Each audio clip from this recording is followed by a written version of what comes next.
Great. Good morning, everybody.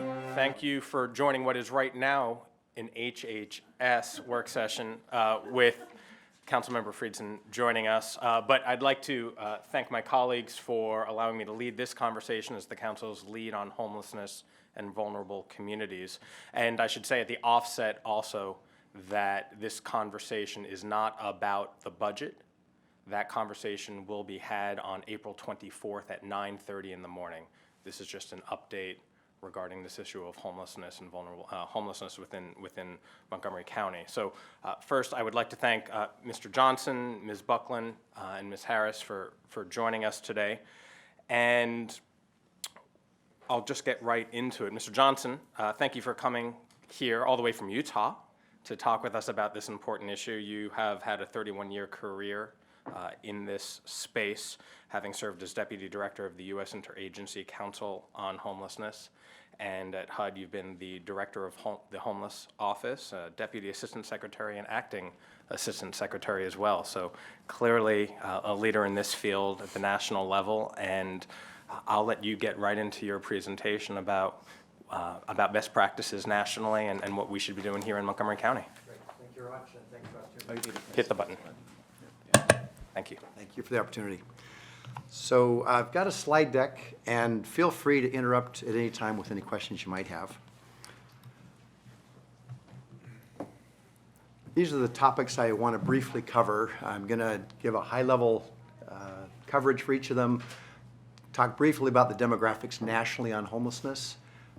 The funding sources, I'm going to focus on the federal funding sources as they're a huge part of the success that you can make here in Montgomery County. The interventions that we've seen that really work across the country, and then some particular evidence-based practices that have been emerging that are really effective to help make continued progress on reducing homelessness. And then finally just tout a couple of the accomplishments involved that we've seen nationally. And I'm deferring to Amanda for some particular recognitions of things that are really happening here in Montgomery County. I will say, I retired from the federal government about 4 years ago, and I worked directly with a number of different communities on helping them to end homelessness in very specific ways in terms of veteran homelessness, chronic homelessness, family youth homelessness. And I have the opportunity to be the coach for Montgomery County in doing so.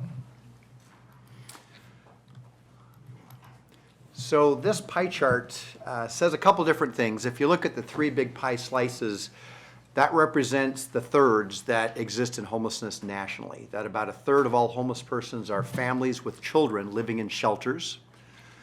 The darker green pie on the right is about a third of all homeless persons are individuals, single persons living in shelters.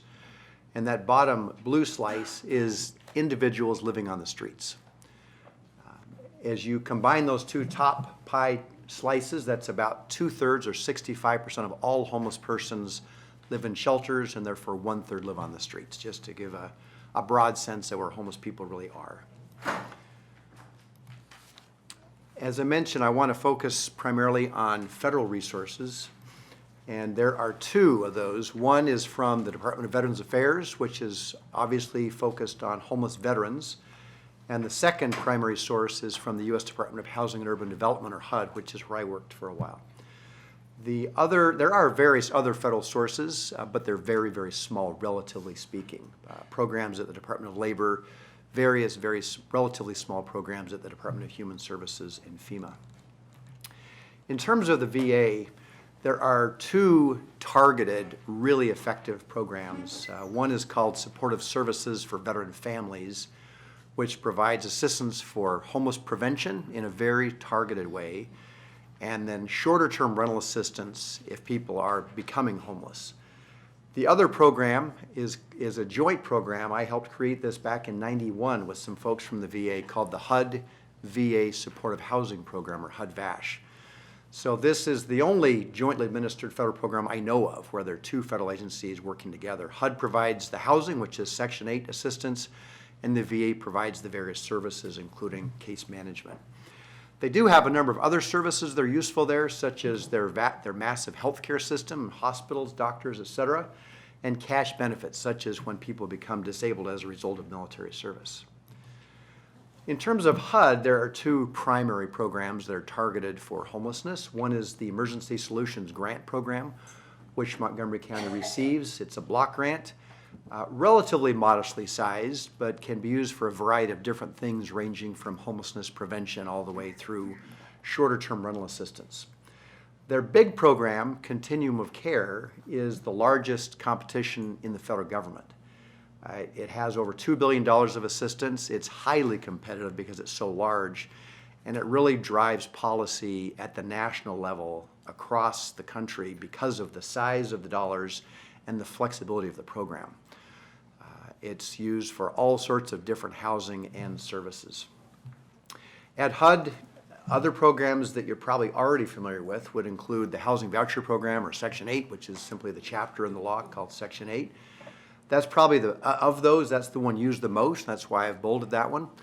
It's used at the discretion of your local housing commission or local housing authority. I happen to be on a housing authority in Salt Lake as their vice chair, and that certainly is a highly valuable resource in terms of helping people with non-targeted homeless programs, but more general programs that HUD has.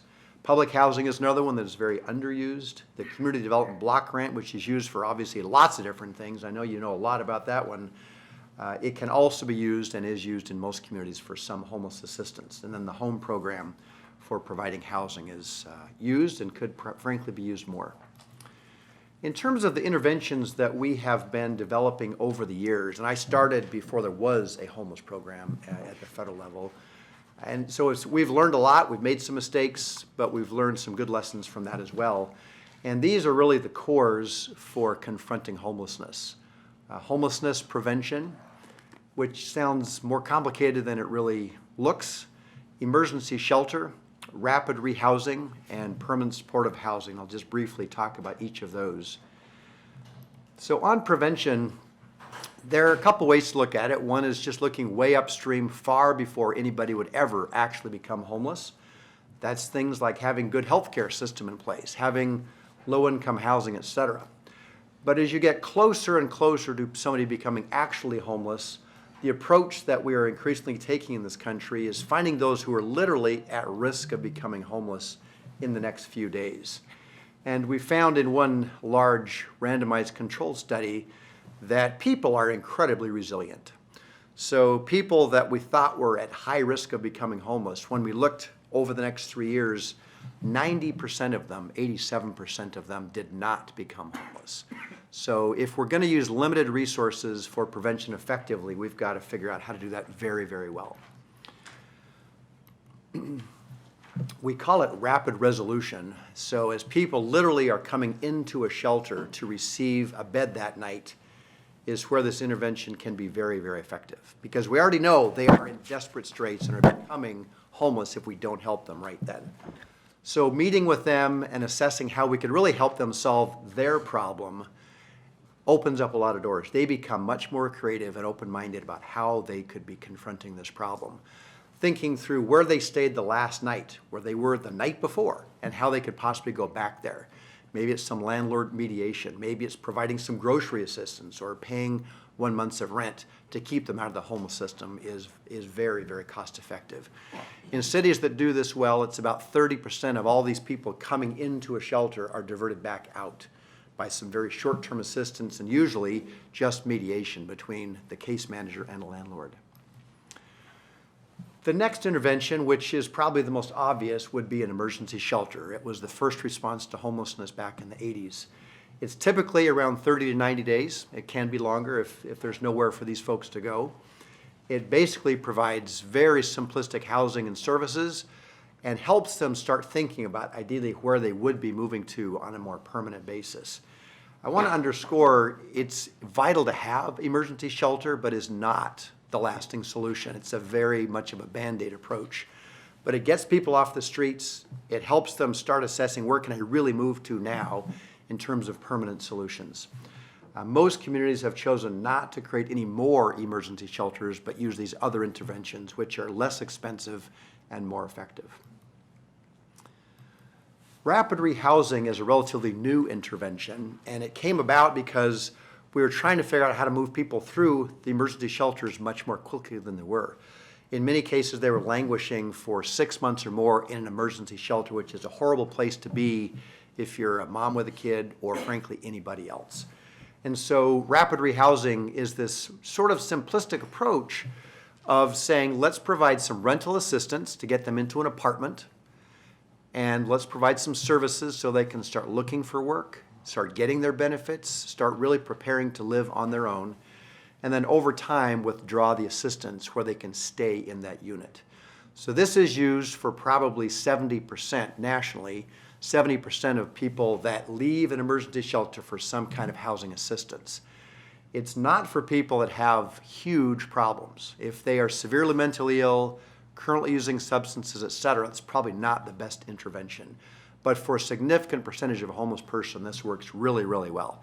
As I was leaving HUD and was working with many communities around the country and visiting them, about 85% of the time this was an effective intervention. Permanent supportive housing is the last intervention I want to talk about. It's sort of the gold standard.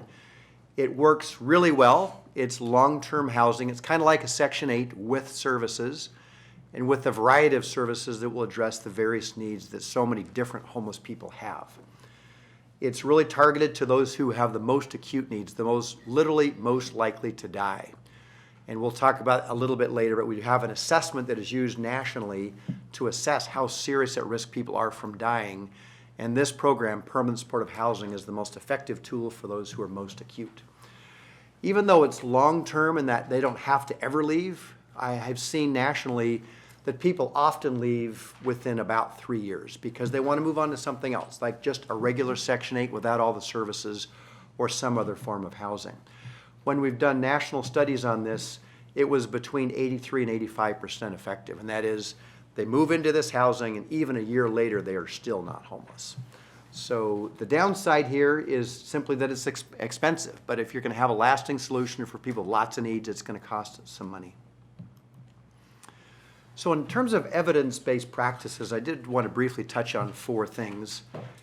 The first one would be, for decades in this country, including myself, we were focusing on just addressing homelessness, like addressing poverty. We didn't have any vision. We could literally end it. And yet we started seeing in the research that if you look at homelessness much more closely, you can actually focus and end it, because the populations are so different. When you look inside the population of homelessness, about 15% are chronically homeless. About 10 or 15% are veterans, then the rest are families, and then children, and then non-disabled persons. And if we realized if we could start focusing on those individual populations, it was much more doable because there were actually interventions that would serve each of those groups. So the Obama administration was the first to commit to ending homelessness. That was a bold, bold move, and we've made huge reductions since then as a result of that. And surprisingly, perhaps, but good enough, that the Trump administration has actually fully embraced that plan, the Obama plan for ending homelessness.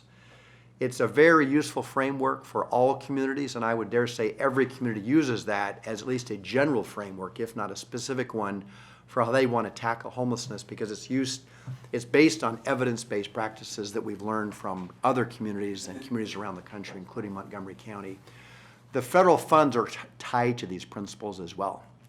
So for instance, the federal dollars from HUD are very much tied to the principles embedded in this federal plan.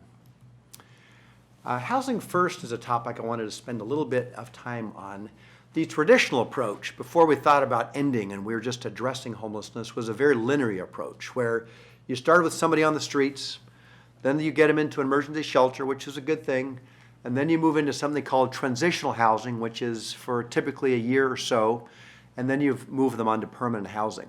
So if you can imagine yourself going through a system like this, you're moving a lot. It's very disruptive. It's very expensive.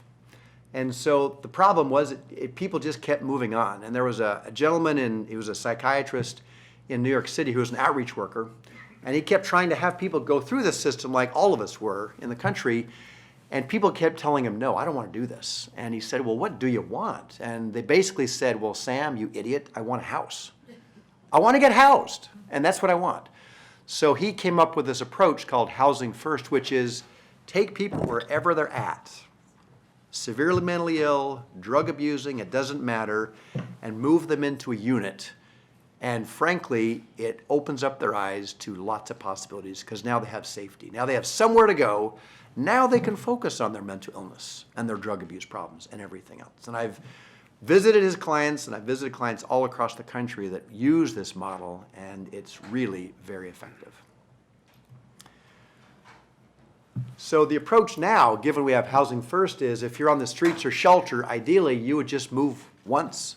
That's either to rapid rehousing, where you're getting the rent paid for a while and then staying in that unit, paying it yourself, or moving into permanent supportive housing, where you're getting the services and the housing you need because you've got lots of different challenges.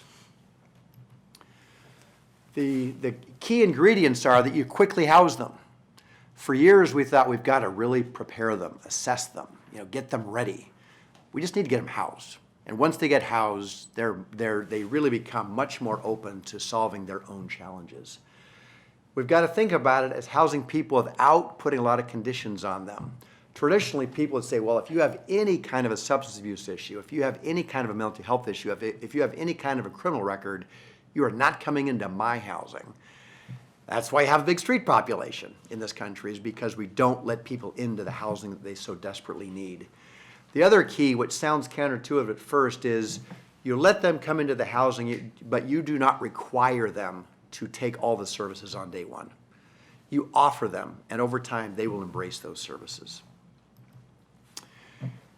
I mentioned that we started realizing through research that we need to bifurcate within the homeless population if we're going to be very effective. And through the federal strategic plans, we've realized the following: that we needed to focus first on veteran homelessness. It's the easiest in terms of we have a VA. There's no other population up there that has a complete department dedicated to them. And the VA has very, very deep resources. Moreover, the veterans population is not huge. So we wanted to have a proof point in this country that we could actually start reducing and ending homelessness by starting with veteran homelessness.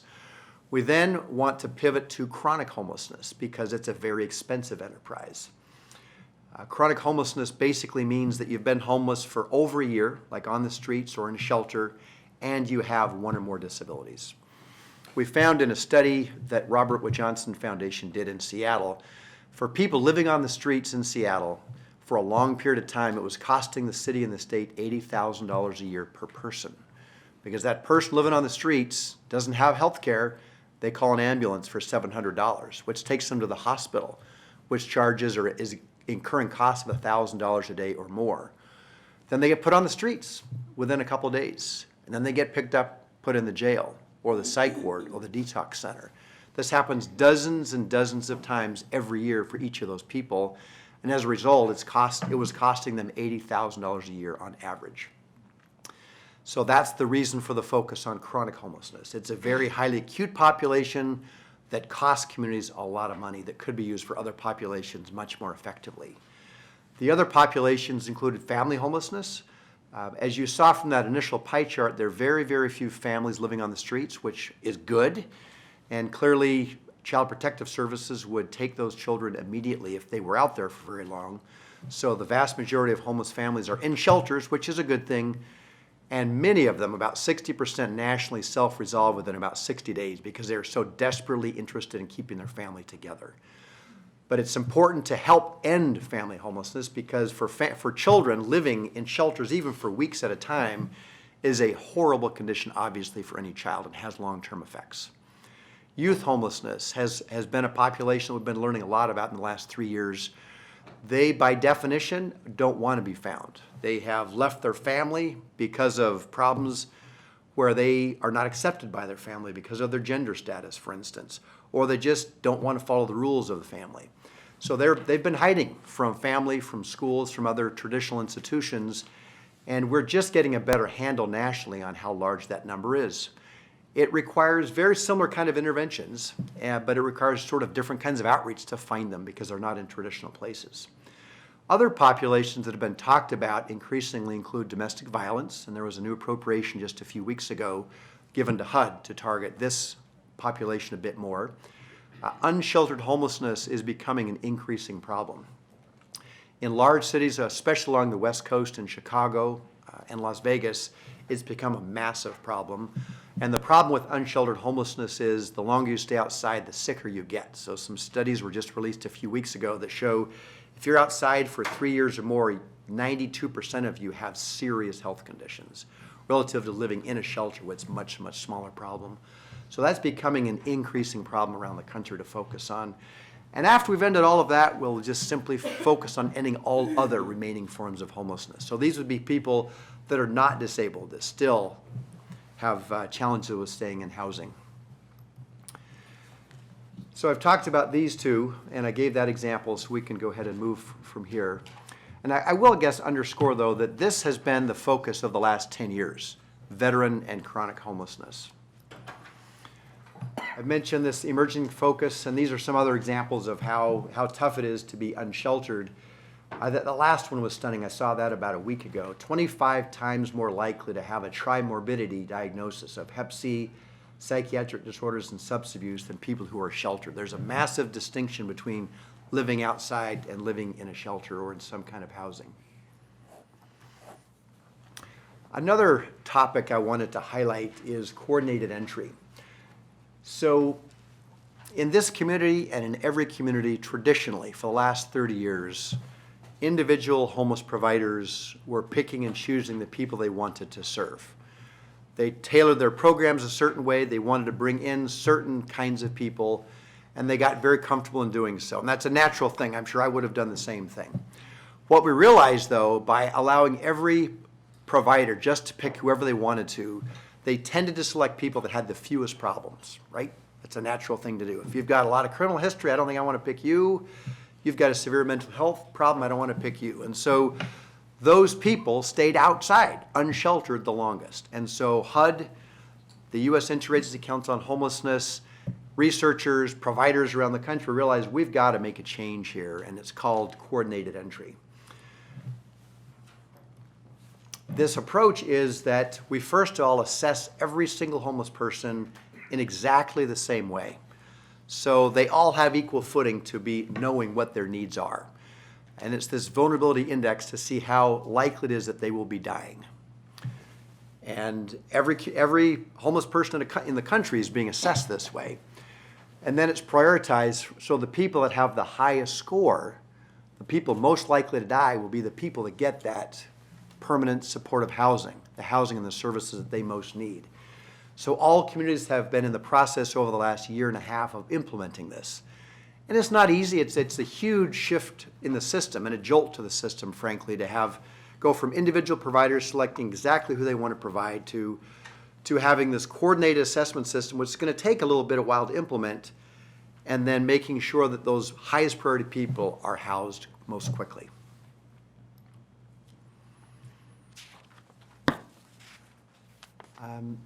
These are, I was going through Google probably a week ago thinking about this presentation and identified other social problems and how well they're doing on confronting those. Suicide, drugs, opioids, depression. There's so many problems in this country that actually seem totally intractable. And we all felt that way about homelessness for decades. But because we have actual evidence-based practices that we're implementing consistently across the whole country, it's a very different story from this. And many of those are increases every single year, such as suicide. In the homeless world, since 2007, chronic homelessness, which is the toughest form of homelessness, has declined 26%. Veteran homelessness has declined 49%.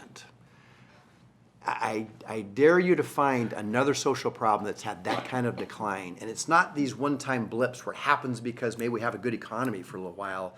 These are consistent declines across the country, community after community.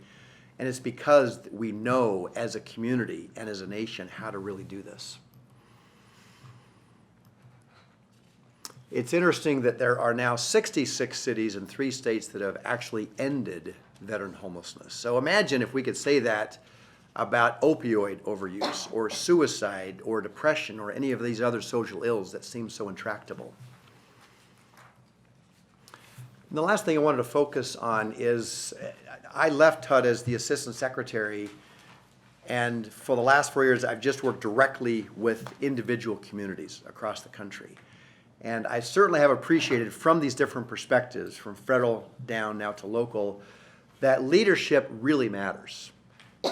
And I know, because I've been working with Montgomery County for a while, that leadership in this community has really mattered in terms of dedicating resources for that and having priority to actually reduce and end homelessness. I work with a group called Built for Zero, which has about 70 high-performing communities around the country. They're trying to end veteran and chronic and youth and family homelessness. Montgomery County is one of the top communities in that whole cohort, and certainly one of the top communities in the whole country. And I want to say that objectively. I work with communities literally everywhere, and it's really impressive. And as I looked at the communities that have done the best at this around the country, it's almost always led by a city or county government, which was interesting. I didn't think that was going to necessarily be the case. And I think the added bonus you have here is you have a co-chair leadership on homelessness at the staff level between the county and the nonprofit sector. So both communities are connected on this issue, as opposed to in many communities that's just run by the nonprofits, and you lose that powerful leverage of the government. So I'm very, very impressed with the models you've been developing here. And that's what I've got. I may have gone a bit over. I don't even know what time it is, but thank you for indulgence. No, that was great. Thank you, Mr. Johnson. Clearly sharing your decades of knowledge with us in 15 minutes is hard to do, but I think you did a great job of doing it. And I have a few quick questions for you. First question, quite frankly, in working with us and working with other local jurisdictions, while I know that we're going to get a deep dive on what we're doing here in Montgomery County, I'm going to ask you first, how are we doing here in Montgomery County compared to other jurisdictions nationally? I don't want to disclose the great news, but you're one of the top 10 in the country, in my view. That's a great tease for the next presentation. So you also talked through the sequencing, I guess, in the thoughts of how to help individuals in this regard, from the emergency shelters to the rapid rehousing to the permanent supportive housing, modeled under what we now know is housing first. What do you see as coming next? Is there anything that we need to be prepared for? I think we have the tools now to do it. The challenge is to have the political will to focus on a particular population and get it done. I think the biggest mistake we did at HUD and at the federal level for years, and therefore the whole country did, because they were kind of looking at what we wanted, was to try to solve the whole problem all at once. I just don't think that works. You get overwhelmed with it. So the specific strategic approach that you've been using, such as let's start with veteran homelessness and move forward to another population, I think is the strategy. And I'll take this as an opportunity to thank members of the council, previous members of the council, the previous county executive and other leadership within the county government for getting us to this place where we are. As you noted, it's local leadership that moves the ball, and we've had tremendous leadership here in Montgomery County to get us where we are. So thank you on that. One last question from me. You mentioned some of the subsets at the national level, and you hit on youth homelessness and mentioned the situation with LGBTQ youth. It was interesting that you said they don't want to be found. Can you elaborate a little bit more on that and what best practices are for helping make them safe? So my niece was homeless last year. She's 16 in Salt Lake. She was adopted, has major issues with her parents, my sister. And so she and her boyfriend were living on the streets for a very extended period of time. And they don't want to be found because they don't want to go back to school. If their parents have thrown them out, which my sister didn't, but many do get kicked out by their parents, they can't go back home. And so it's very hard to connect. And if you're a 16 or 17-year-old, you don't know what to do, right? You're having a hard time making informed decisions in life generally, and here you are with no real supports. So we're actually doing a focus session in Atlanta that Montgomery County and others are coming to next week on youth homelessness and family homelessness. And as I've been preparing for that, some of the things I've learned are, and I've seen it in practice, are having a drop-in center is a very powerful approach where you've got a safe place that youth can just walk into. There's not going to be a whole lot of rules. There's not going to be a whole lot of adults, frankly, telling you what to do, so they can come in and start engaging so they could be helped. Connecting them up with family when appropriate is going to be a great thing. And many, many youth self-resolve that way, that by having a case manager reconnect them in a safe space with their family can be very powerful. Rapid rehousing, we're finding, is going to be and is a very good solution for many homeless youth, where they can get some short-term rental assistance to move in an apartment. Maybe it's living with another teenager, but with services can be a very effective way to transition them going forward. Fantastic. I look forward to getting updates from our representatives who go down in Atlanta. Councilmember Rice. Thank you very much, Mr. Chair, and thank you very much, Mr. Johnston, for all of your great information. I want to talk about family homelessness, primarily when it comes to women and children, because I know that's something that I've worked very closely with the department on in trying to come up with a strategy, and with council staff as well. It really, I think, is the next frontier for us. And I do believe that youth homelessness plays a part in that, but I do agree with you that it's even more of a challenge. I remember and harken back to one of the Thanksgivings that we were serving some of our homeless population at the Fillmore, and I talked to a young couple who was on the streets, and I had asked him, I said, so how can we get you to come in? And they said, no, we're good. We just need to continue to have you giving us stuff like this, and we'll figure it out. And so it's a different mindset that's there from the mother who is trying to care for a young child and trying to get them stable right now. They're in a different mindset. And so I do agree. And that's, again, one example. But I don't like to paint things with a broad brush, but I do believe that there is a distinction that's there, and that's why it's harder for us to get them stability. It's not to say that they don't need it. But when it comes to our women and children primarily, oftentimes who are victims of domestic violence, oftentimes who are also have a spouse who may be abusing the child, and so they flee based on that. What do we see? And the reason why I'm asking this is because I chair our Education and Culture Committee, and my concerns are always about the disconnect between the education system and when they become homeless, because now they've lost their home school, and how they reconnect with these children and get them back into that school routine. And we in Montgomery County do a great job of busing children regardless of where they are and provide busing for them. But what are some of the things that we're seeing in terms of trying to provide that more stable platform for this that is so vitally important, I think, because then you could have that intergenerational poverty that and that intergenerational homelessness that could result if we don't provide that stability. Great question. And I'm not going to have a complete answer, so let me just share. Is your mic on? Yeah, it's on. I just need to talk louder. So my experience in visiting probably hundreds of family shelters, as I've been working on homelessness, has been, and you've referred to it, it's incredibly disruptive. And so the Department of Education, by law, has to make sure that kids can go to the school they really wanted to go to. So that's why the busing is there. It's still very disruptive. And I remember looking in Tacoma, Washington, for instance, where they had a very progressive public housing authority, and they were looking for the part of the city that had the highest turnover in their school system, and it was homeless kids. Kids would come into a shelter, they'd go to school, and they literally had a 100% turnover. Not that every child left, but there were so many kids turning over the year, there was 100% turnover in their schools. So the grades were horrible, the retention was horrible, everything was really, really bad on the education side. So the housing commissioner there said, I'm going to dedicate some Section 8 vouchers for that school, maybe 25 for these homeless families. But I've got to make sure there's a desk, literally. I talked to the executive director and I asked him how he did this. I want to make sure there's a desk in that apartment for the child to use. I want to make sure that every PTA meeting, the parent is there in the meeting. And as long as they do that, I'm going to keep providing this Section 8 assistance.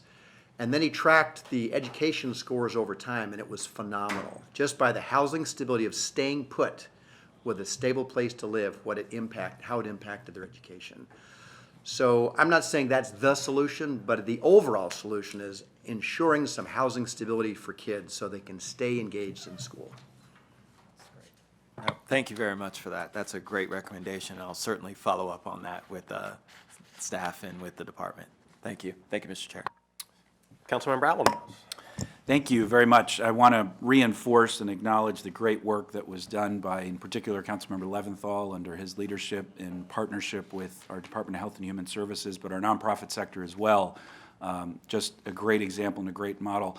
Mr. Johnson, I'm very familiar with your work, and I'm excited that you're here before us today. Your reputation precedes you, and after your presentation today, I see why. Thank you, sir, for being such a tremendous advocate nationally and frankly internationally on a number of different levels.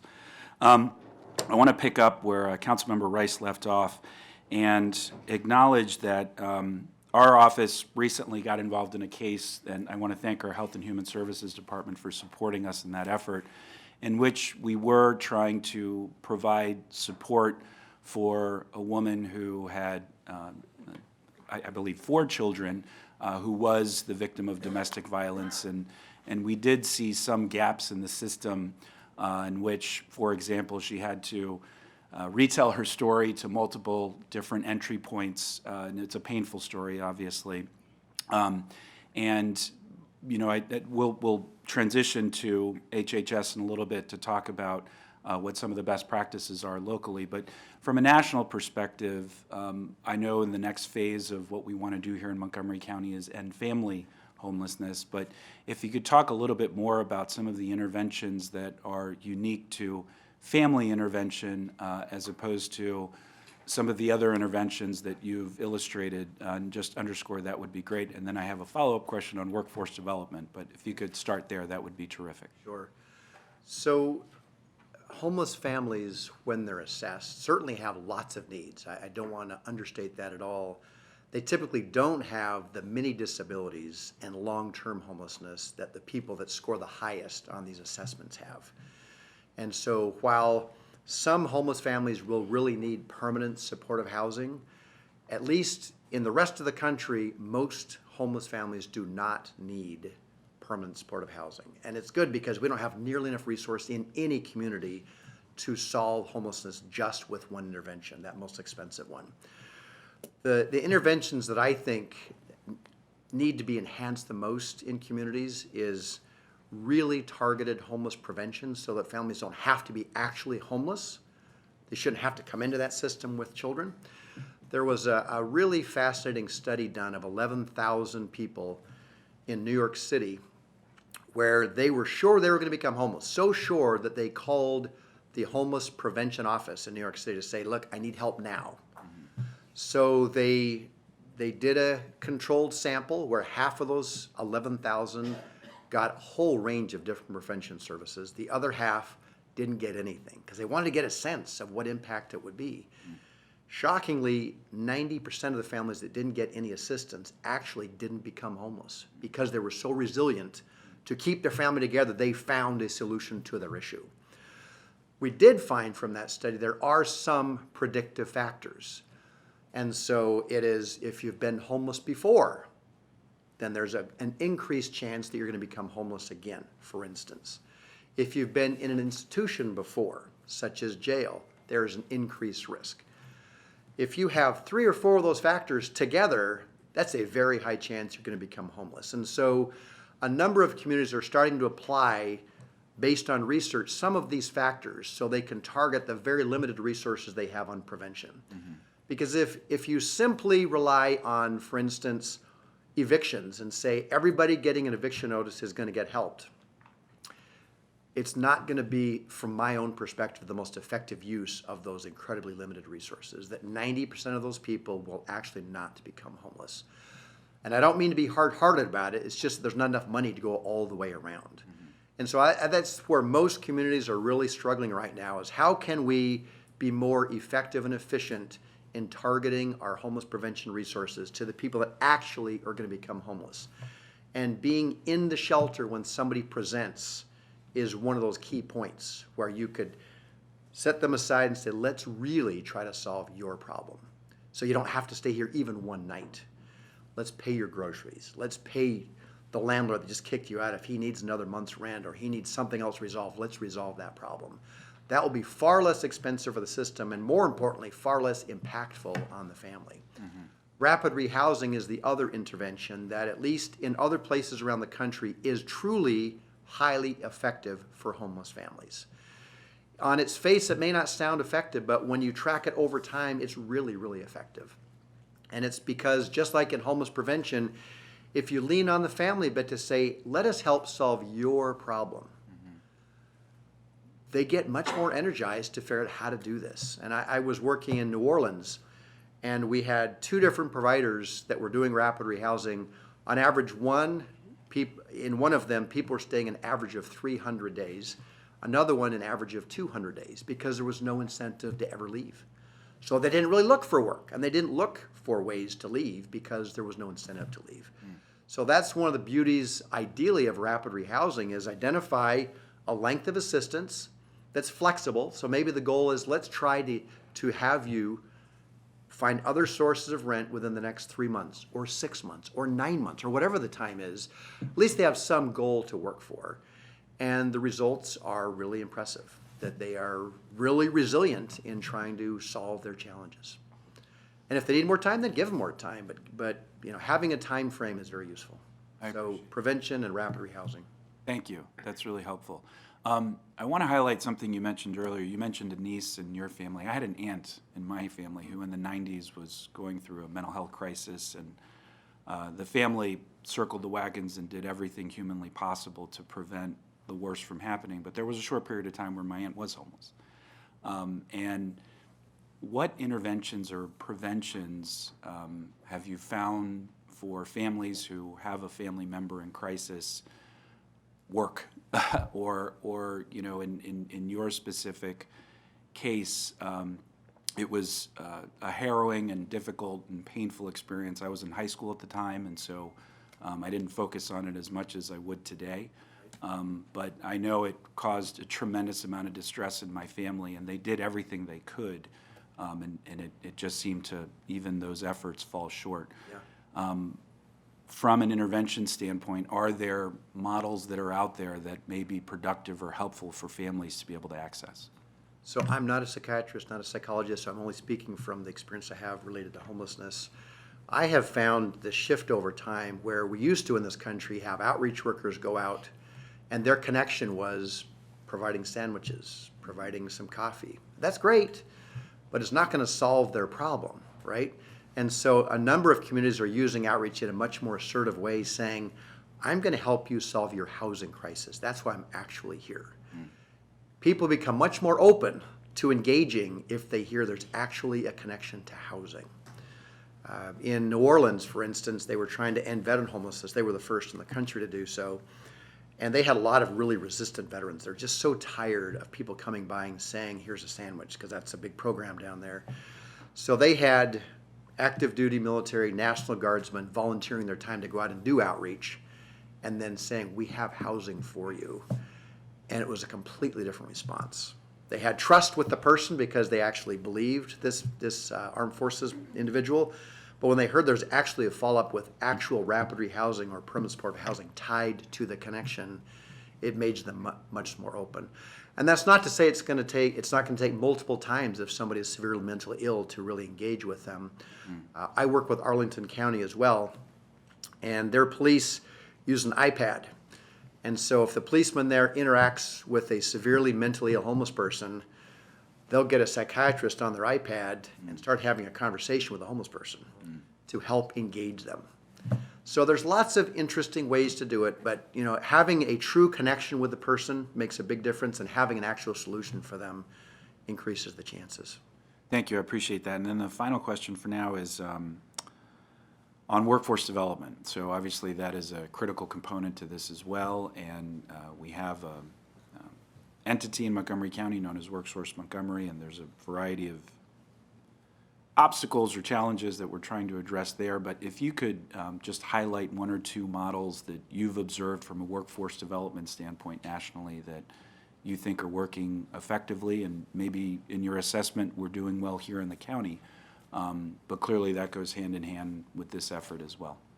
I know nationally, the last time I looked at the numbers, it was something like 39% of homeless people work. So I think it's important to recognize that people are trying to work even though they don't even have housing, right? Because they see the value of income. When I was at HUD and we were looking at what are the indicators or the incentives we want to provide to communities, work was one of those for me. And so one of the ways to get a higher score and therefore more points was to help homeless persons get employed over the next year. And so to be honest, I'm happy to follow up with some good examples of specific interventions that might be more effective, but I am not an expert on employment. I certainly value, like you do though, the importance of connecting folks to earned income so they can be more sustainable in the long term. Thank you. And as I end, I want to acknowledge and thank my colleague, Councilmember Glass, for stepping up and being the lead on this critically important issue and continuing the important work that we have here in Montgomery County. He has embraced this fully and jumped right in, and he's an outstanding leader on a number of levels. So thank you, Councilmember Glass. You want to keep going? Thank you, Councilmember. Councilmember Friedson. He's turning it over to me so I can say nice things about it. I want to thank Councilmember Glass for being a tremendous leader in our community and taking this. No, but in all seriousness, I do appreciate Councilmember Glass on being the lead on this really pervasive and difficult and challenging but important issue and in organizing this briefing today. And thank you for joining us and providing us with your expertise, and echo what my colleague, Councilmember Albornoz, said about highlighting the work of the previous council and previous county executive, and in particular, Councilmember Leventhal, and all the work that everybody has done to get us to where we are, which is, it sounds pretty good, but not good enough. And so that's the purpose of today's conversation. It's a particularly important issue for me. As of recently, I've come into contact, and we've been working to try to help two different folks at two different ends of the homelessness spectrum. One at risk of homelessness, a young family that, as a result of some issues with a job related to the federal shutdown and disruption in pay and new child and a host of challenges trying to make sure they don't get evicted, so they don't become homeless. And fortunately, they're working through with resources that we have, and we're hopeful that that works. And I think that is one end of it. And so I've been learning myself, frankly, about what those processes are. And then another resident who had a issue. He's actually had a very good career. That career was disrupted by some unfortunate personal choices, and the difficulty in getting back on his feet has taken a really long time, I mean years, to try to figure out, and a disconnect between the job that he perhaps can get today and the job that he would like to have and previously had, and the disconnect between that, and trying to figure out the balance of how we deal with these issues are just incredibly difficult. And I think your point of the 39% of homeless individuals who work at your latest time in looking at that, I think is a really interesting and important point. And then I represent Bethesda, and Bethesda Cares is a great organization in my community. I live in Bethesda as well, and had been visiting them recently about a year ago, and we were talking about a specific case of an individual that they were helping, and he had been living on the street for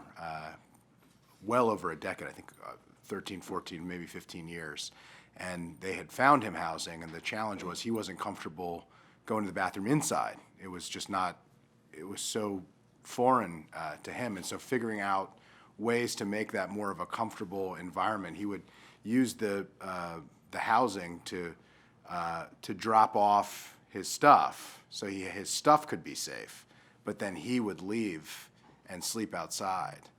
And figuring out how to address that was a really extremely difficult situation, because he'd become almost institutionalized to live outside as opposed to being comfortable living inside. And so I am certainly anything but an expert in this field, but I have seen how challenging it can be and how it's a case-by-case issue. I mean, we can come up with chronic ways to deal with this chronic issue, but at the end of the day, it's a individual person and individual family and what those issues are that precipitated the situation that they're in and how to deal with it. And so that's what makes this so tough, and that's why I appreciate the work that you do every day. I just wanted to ask a couple quick questions, just following up on what you had said. One is, you'd mentioned $80,000 a year was the Robert Johnson Foundation number in Seattle, and I'd heard that number previously, and I'm just curious. Those are for the people out there the longest. Right, for chronically, long-term, over a year plus, the individual that I talked about probably would be, having those types of issues who'd been living on the streets for a long time and has health and other, mental health, physical health, behavioral health issues as a result. What are the costs of the other, the prevention?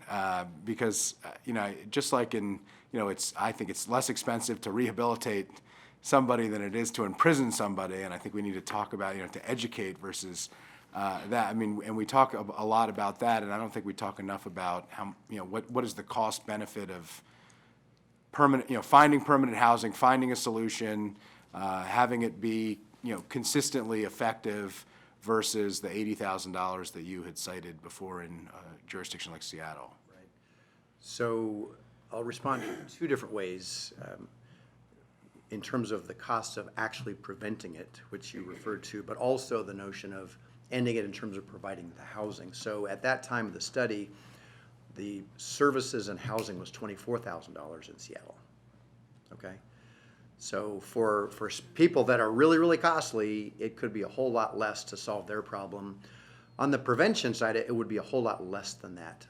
A significant majority of homelessness prevention is not including financial assistance. It's just discussing the issue with mediation, talking to the landlord, talking to relatives who might be able to house him, which is relatively inexpensive. It might be, for many people, 2 or 3 hours of discussions and phone calls. So again, it's case by case. Some of them are going to need more. Some might need 1 or 2 months worth of rent, but that tends to be the exception in the cities I've been looking at homeless prevention for. That's great, and I appreciate it. I think it highlights, what I had expected, that it is an investment. We have limited resources. Obviously, we have to figure out how to utilize those resources to serve the benefit of the public in the broadest way and most meaningful way possible. But obviously, the cost of not investing is extremely high compared to the cost of investing. The number you cited earlier on permanent supportive housing, and you talked about it being very effective. I think 85% is what it says in the chart. You'd mentioned 83 to 85. 83 was a national study we did on Housing First for people who were severely mentally ill, chronically homeless in different cities. Yeah, and I just want to make sure I caught what very effective meant. I think you said, I just want to make sure I'm understanding it correctly, that they were in permanent housing after a year, that they weren't homeless after a year. Do we have any? Let me just nuance this. It's not like they were just, like the example you gave, it's not like they're always just in their apartment totally stable. They've got case managers. So if they fall into jail, they're going to help them get back into their unit when they get out of jail. Or if they go to a detox center, they're going to help them get back. So it's not just the day they move into their housing, they're good to go. They need services, for a while after that as well. So they'd be considered connected. They're still connected to the program, whatever that program. That's why it's effective. Got it. Okay. So it'd be interesting to see how many of the eventually are self-sufficient to a certain degree. I mean, there may be folks who need help for a long time, but I think the best source, and I haven't seen the study come out at this point, but the best source would be the VA through the HUD-VASH program, which is this very population, chronically homeless persons where they provide housing and services. They can track people over a very long period of time. And I had understood several years ago they were going to be doing a study like that to see over time, years down the road, what the impact was. Great. Thank you. Councilmember Jawando. thank you, Councilmember Glass, and thank you again for your work on this issue. It's great to be having a joint session, and good to see you. Thank you. You said something that struck me. There's not enough money to go around, and that led you to the kind of saying we need to triage, we need to get the people who are most chronically homeless prioritized. Further in your statement, you said it's too big of a problem to take all at once in your 31 years of experience, and you want to go through veterans, and you think that's the best way forward. And I totally get that. You know, I'm a former government bureaucrat myself, and I get the, you know, the need to prioritize and triage, particularly in this work. But you know, I think we should think about that, because these are folks, when you're talking about being homeless, you're talking about near the end of the line for desperation and for basic human need.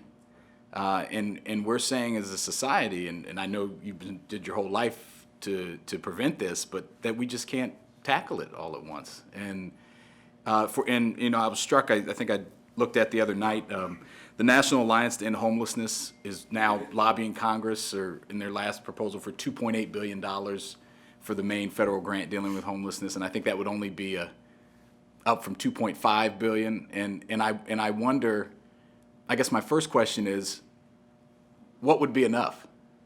You know, how much money would we have to spend federally, state, and local to say, no, homelessness in this country is never acceptable at any level at any time, and we need to tackle it?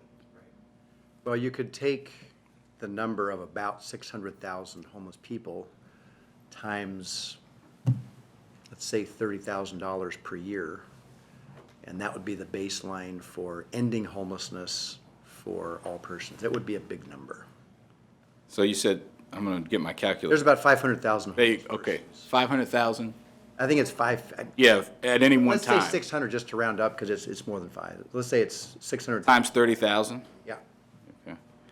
But they'd need that assistance every year. Every year, right? Every now. time a new person becomes homeless, you need to add them in as well. Okay, and that's a big number, $18 billion, if I'm looking at it right. Yeah, that's right.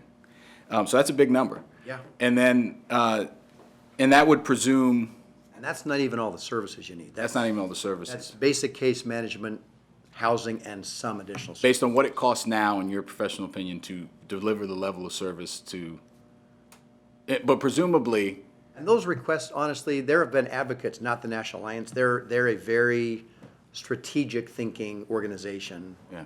I think they're highly effective. There have been, you know, very, very aggressive advocates that have put out big numbers before, and it doesn't go anywhere with the Congress. You know, they're not gonna appropriate $18 billion for this program. right. Well, I guess, this leads to my next question. You know, obviously 18 billion is a lot of money. For me, if we did it once and we could nip it in the bud, but that obviously said that there's going to be recurrence, there's going to be people coming after. Right, and that's going to be my next question, and this is kind of, Councilmember Friedson, I think, was heading in this direction a bit. You know, I'm struck that these problems, you know, again, homelessness being close to the end of the line, there's obviously more desperate situations, but it's right there among them.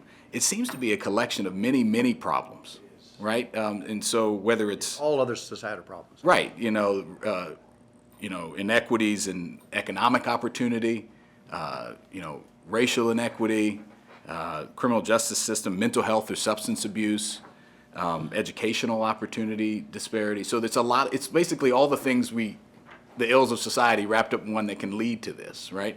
And so, could you talk to me a little bit about the research that's been done on these interactions with these other systems, and how we can try to tackle this problem a little more upstream in a more coordinated way?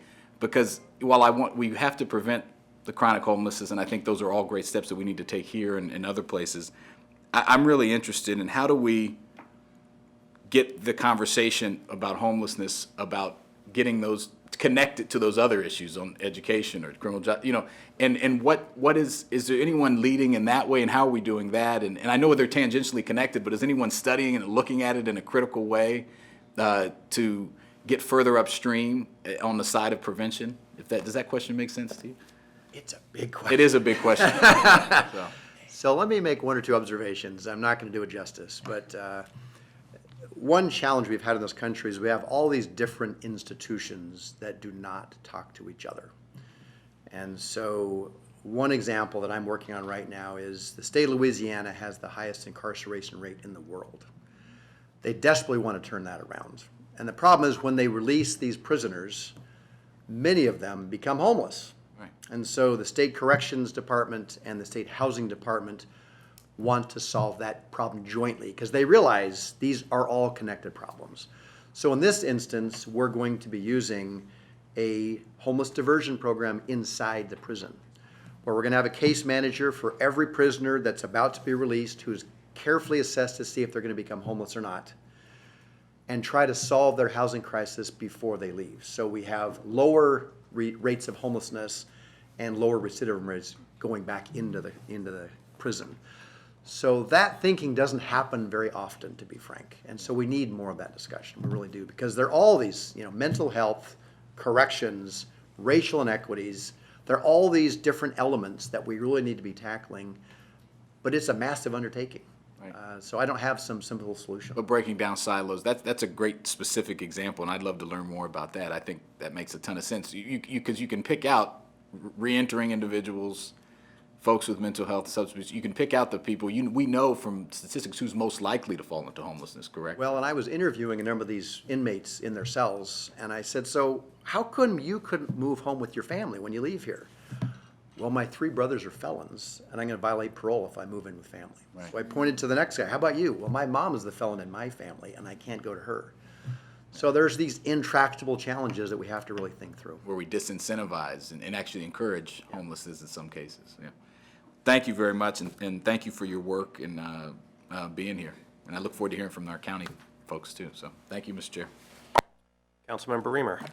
Thank you. Thank you, Councilmember Glass, for stepping up to take the lead on this issue. It's a very complex issue, and certainly you're building on you'll be building on a foundation here, but it takes a lot of focus, and I think there's a lot of enthusiasm to continue making the progress that we made. But we've had a champion at the council over the years, and that is why we're in a great place, and we need to continue to have a champion. Not to discount the important effort of many council members. I know Craig Rice has been on the point in time count many times, for example, and HHS, of course, it'll be a big topic for you, but I can't, since this is our first meeting as the Joint Committee, thank you. And Linda McMillan snuck away. She must have known I was going to sing her praises. There she is.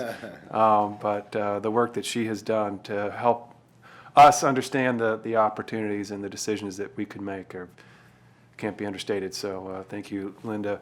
I just wanted to touch briefly on issue, Mr. Johnson. You got my attention when you talked about how in a community the police department has a practice where they use iPads to communicate about information.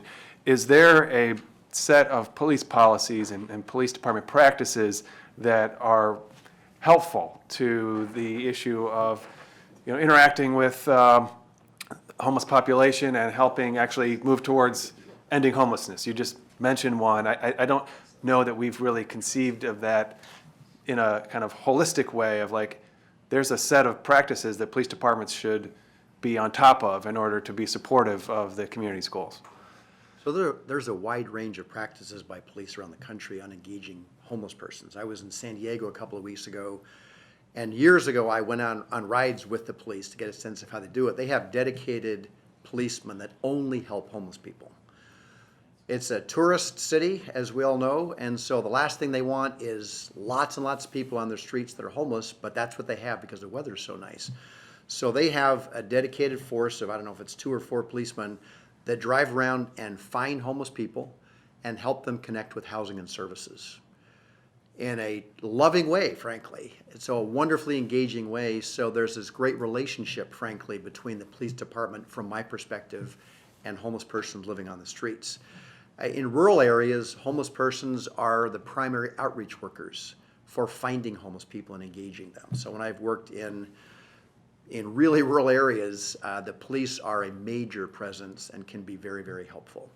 So every police department's got to figure out, with their community leaders what they want to be doing, but they should be a constructive, positive element. They're going to be on the streets anyway, right? And so there ought to be an appropriate approach when they're engaging with homeless persons. It's not just locking them up, because that doesn't solve anybody's problem, but connecting them with services that will help them along the way. Thank you. That's a good example of sort of a very small but very crucial piece of an overall policing policy that, you know, might not rise to the fore of big picture decisions that a council would make, but nevertheless has a big impact. And I just bring it up because I've been working on issues around police policy making, and it was just a vivid example of why we, you know, how there are opportunities at every turn with the police department to move towards your overall community objectives, but those may not rise to the fore. Thank you. I look forward to hearing the HHS presentation. And before we get to that, Councilmember Rice has a quick follow-up. So, very quickly, and I'm not sure if you know the numbers, but I know that we have a very large proportion of our homeless community that is Black. And so I'm curious if that follows a national trend that we're seeing, and then also whether or not that's tied to, in my assumption, because it doesn't follow economic trends, whether or not that's tied to health disparities, both mental health access as well as physical health access when it comes to then getting a chronic illness that then bankrupts you, you know, because it's not tied to income, so there has to be something that's driving that. So if you could talk from the national perspective, I know we'll talk about it from a local, but I wanted to see if those are national trends as well. Historically, since we've ever had data on homelessness nationally, Blacks have been disproportionately represented in the homeless population, absolutely. There is, within certainly the last year, a much growing emphasis on looking at racial inequities within the homeless system, of individual providers, of organizations, to really confront this. And we don't really have the solution on how to do that, but we're exploring that, like the conference next week that we're all going to be at. Racial equity is part of that discussion, actually. Excellent. Mr. Johnson, thank you so much for sharing your knowledge with us. And from the macro level, we'll take it down to the micro level. Ms. Harris. Good morning. For the record, my name is Amanda Harris. I'm the Chief of Services to End and Prevent Homelessness with HHS. Thank you all for allowing us the opportunity to talk about homelessness in Montgomery County. And before I get started, I do want to just do a shout out to all our community partners that some of them are here. For those that aren't, thank you. This work, we cannot accomplish our goals without a community-wide effort. It can't just be the government. It can't just be the nonprofits, as Mark said. It really takes all of us. So thank you. So I want to spend some time talking about how we make homelessness rare, brief, and one time only in Montgomery County. I have to do this, sorry. Yeah, that'd be helpful. This is the way in which we do it. So this is sort of just an overview of our services. I'm not going to spend a whole lot of time talking about this. It's many of the same strategies that Mark already mentioned. A couple things I wanted to highlight around preventing homelessness. We do some things a little bit differently. We offer short-term prevention case management. So not only are we offering financial assistance, but we're also offering services to help people get connected so that they don't end up homeless, or they don't that they get the services that they need. This is primarily used for our seniors that are coming in, so they're on a fixed income. Their circumstances have changed. They have some health issues. Maybe they need home health aid services or something else, and so we help them get connected so that they can remain in their homes. The other thing around making homelessness brief that's a little bit different here is that we have a shallow subsidy program. So not only are we offering housing location, rapid rehousing, and shelter and outreach, but we also have a shallow subsidy program that's available for people that are seniors or disabled or have a larger household. Right now, that subsidy amount is $200. So it helps some. It would probably be more effective if it was larger. At the time the program was started, $200 was 25% of fair market rent. If you know anything about rents in Montgomery County, that is certainly not the case anymore. But it is it's a useful tool for us because like any other community, we have a significant lack of affordable housing. So this kind of helps bridge the gap, particularly for people that are on a fixed income. That's largely who is using this program. So we might be able to find them a room rental that's around $900, and they get $1,000. So with that $200 subsidy, it makes it more manageable. It's still not ideal, but it's better than nothing. And then the other thing that we do to make homelessness one time only is we really want to make sure that households are getting the right intervention at the right time for the right duration. So it's not a one size fits all. We know that people have different needs, so we want to make sure that we're targeting our resources in the best way, that we're not over-prescribing and putting someone in a very expensive permanent supportive housing program that doesn't have those ongoing needs, and that we're not under-prescribing. So we want to make sure that we're matching that up. Okay. That's okay. Just an overview of our budget. I know this isn't a budget session, but I think it's helpful for you to understand where the money is coming from. This is also unique to Montgomery County. Oh, that's wrong. Oops. Those are opposites. So my apologies. It's actually, the federal is the smaller one. The local is the 73.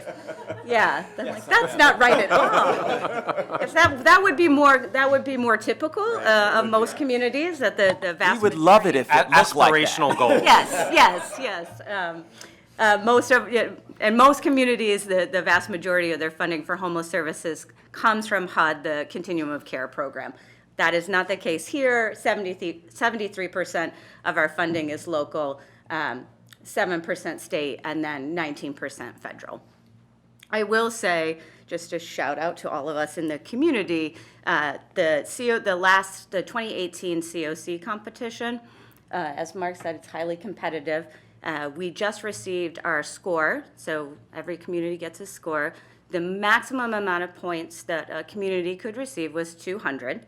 The highest score in the country was 190. We here in Montgomery County scored 189.75. Excellent. That speaks to, yes, thank you. That speaks to all our efforts that we're taking around our strategies, around the impact of our strategies, and the work that we have moving forward. Yes. And then this is just an overview of our funding by project type, so where we're spending our money. Almost half of our funding is being spent on permanent supportive housing. A little bit on rapid rehousing. We could certainly increase that, since that's the intervention that is going to work or be the most effective for the vast majority of people experiencing homelessness in Montgomery County. We have a big chunk that's on prevention and diversion, and then the next largest is the emergency shelter. Okay.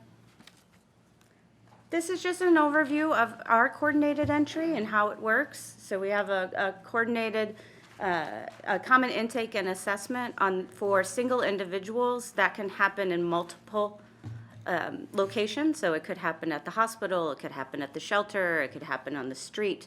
Really, wherever people experiencing homelessness might go, we're able to do that intake and assessment. And based on the VI-SPDAT, it helps us determine what's the best housing intervention. For the households with children, the families with children, we have a more centralized intake, so that happens at the HHS offices. So from there, individuals or families we're either able to prevent them from becoming homeless, or we're able to divert them so they go directly into permanent housing. That's often market rate. Sometimes it's subsidized. Shared housing is another useful tool for us, particularly for single individuals. It's hard to afford a one-bedroom apartment, so maybe you can double up. And then for those that need more, they might go into an emergency shelter, and then eventually the goal is to get to permanent housing through these different routes. And so those that have the greatest needs are going to go into permanent supportive housing, with less needs, rapid rehousing. And we have a small amount of transitional housing left in the community. And that's for folks that have, it's sort of used as rapid rehousing because we don't have enough rapid rehousing. And then a new thing that's been happening at the shelters is there's increased emphasis on moving people directly from shelter into housing. It's called rapid exit, and they've been very focused on that and starting those conversations with people the minute that they walk into the door. Let's talk about your housing plan. What's your 30, 60, or 90-day plan to get into housing? Okay, system performance. So is it working? What are we doing? Let's go ahead. So as we said, we want to make homeless rare, brief, and one-time only. So the way we measure how we're making homelessness rare, one of the ways is to look at the number of people that are experiencing homelessness for the first time. So if it's rare, that number should be going down. We shouldn't have as many people experiencing homelessness. We're not doing so great on that. We had a small increase, a 4% increase over the 3 years. I feel confident that in 2019, that number will get better because of our efforts on diversion and prevention and targeting that differently. So on our annual point in time, we have made significant progress. This is the 2019 number is up there. This has not been reported yet, so it's not finalized. It has not been sent to HUD, but I'm very excited about that 647 number. It's a huge decrease. So over the last 3 years, it's been a 28% decrease. Okay, so then we want to look at, well, how do we ensure that we're making homelessness brief? What's the indicator of that? And so making it brief, we want to look at the number of days people are experiencing homelessness. And again, that number should go down. In an ideal world, our goal is to aim for 30 days, that no one should be homeless more than 30 days. We can get there. We have a ways to go, but it's moving in the right direction. So we've had a 22% decrease in the last 3 years. Okay, and then finally, we want to make sure that homelessness is one time only. So if it's one time only, then we shouldn't have people returning back into the system. We had a drop from 2016 to 2017, and just a little drop in 2018. We seem to be hovering around that. If you look at previous years, we kind of hover around the 17 to 15 range. So we're hopeful that we can get that number down. But it is a 30% decrease from 2016 to 2018. And then the other way we measure one time only is, are people staying housed? Are they remaining in housing? And so this is looking at the retention rate after 24 months. And we have historically, even before I got here, have had a very, very high retention rate. So 98% of people that are going into permanent housing are staying in permanent housing. Now, that does not mean that they're staying in the same place. We have a commitment to rehouse people, so even if it doesn't work in a particular program, we will figure out what program is going to best meet their needs, and we will rehouse them. Okay, so now let's break it down by the subpopulations. So our goals are sustaining an end to veteran homelessness, which we completed in 2015, and then ending chronic homelessness, ending and preventing homelessness for families with children by 2020, and ending youth homelessness by 2020, and then ending all populations. So veterans, as I said, we reached functional zero in December of 2015. Since January of 2015, we've housed 143 veterans. That number has probably gone up a little bit since the time I put the data together. And during the most recent point in time, we identified 13 veterans were identified during the point in time. It's important to note that only 8 of those reported losing housing in Montgomery County. Our functional zero number for veterans is 6. So we have, over time, stayed around there. We've gone up some months and gone down, but we hover between 6 and 8. If you could just go back. I think the other thing to emphasize with this is it's not a one and done. So Yes, in December of 2015, we had a target and we had a number of veterans that we needed to house. It was 53. But there's a tail end to that work. More veterans will continue to come into our system, and we have to ensure that we have adequate resources to support them. Okay. Chronic homelessness. We've housed a lot of people. Since January of 2016, we have ended chronic homelessness for 407 individuals. It might be 408 today, I hope, that someone moved in this week. We've partnered with more than 60 landlords. It's not enough to just have the resources and have the voucher. You have to have landlords that are willing to rent to people that may not seem like an attractive tenant. So that we've really developed and strengthened those relationships. HOC and other affordable housing providers have been great partners. They have provided resources for people who are ready to graduate from permanent supportive housing, but still need that housing subsidy. So they've been great partners, and that has really helped with the ebb and flow in our system. I was surprised when Mark mentioned that people nationally stay in permanent supportive housing 1 to 3 years. And that's not all of them, that's a typical length. Yeah, that is certainly not the case here. We have folks that have been in permanent supportive housing for a long time, and I think part of the reason why that is because there isn't another option. They don't need the services, but they definitely still need the subsidy. So creating a pathway to be able to graduate is key to us being able to end homelessness. And of course, we used our data to secure additional resources from County Council, which was wonderful. We also are part of the Maryland 1115 Medicaid Waiver pilot. So that allows us to build Medicaid for the housing support services. And then we shuffled our funds around. We looked at areas where we were underspending, or maybe we could use them. It would be more effective to use the money in this way. So we shifted some things around. And this is our chart. You can see, if you look at Q1 in 2018, that's where we housed the most people. We had a big push. We had lots of lease-up events. And in a 3-month period, we housed over 125 people in just 3 months. And they stayed housed, which is even better. Okay.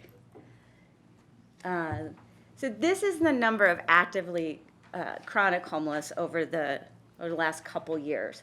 And at a recent point in time, we identified 11 chronically homeless individuals, and this is a 91% decrease from the 2018, which is great. And even in the 2018 point in time count, the number that was reported was not as high as it actually was. So we've done a remarkable job.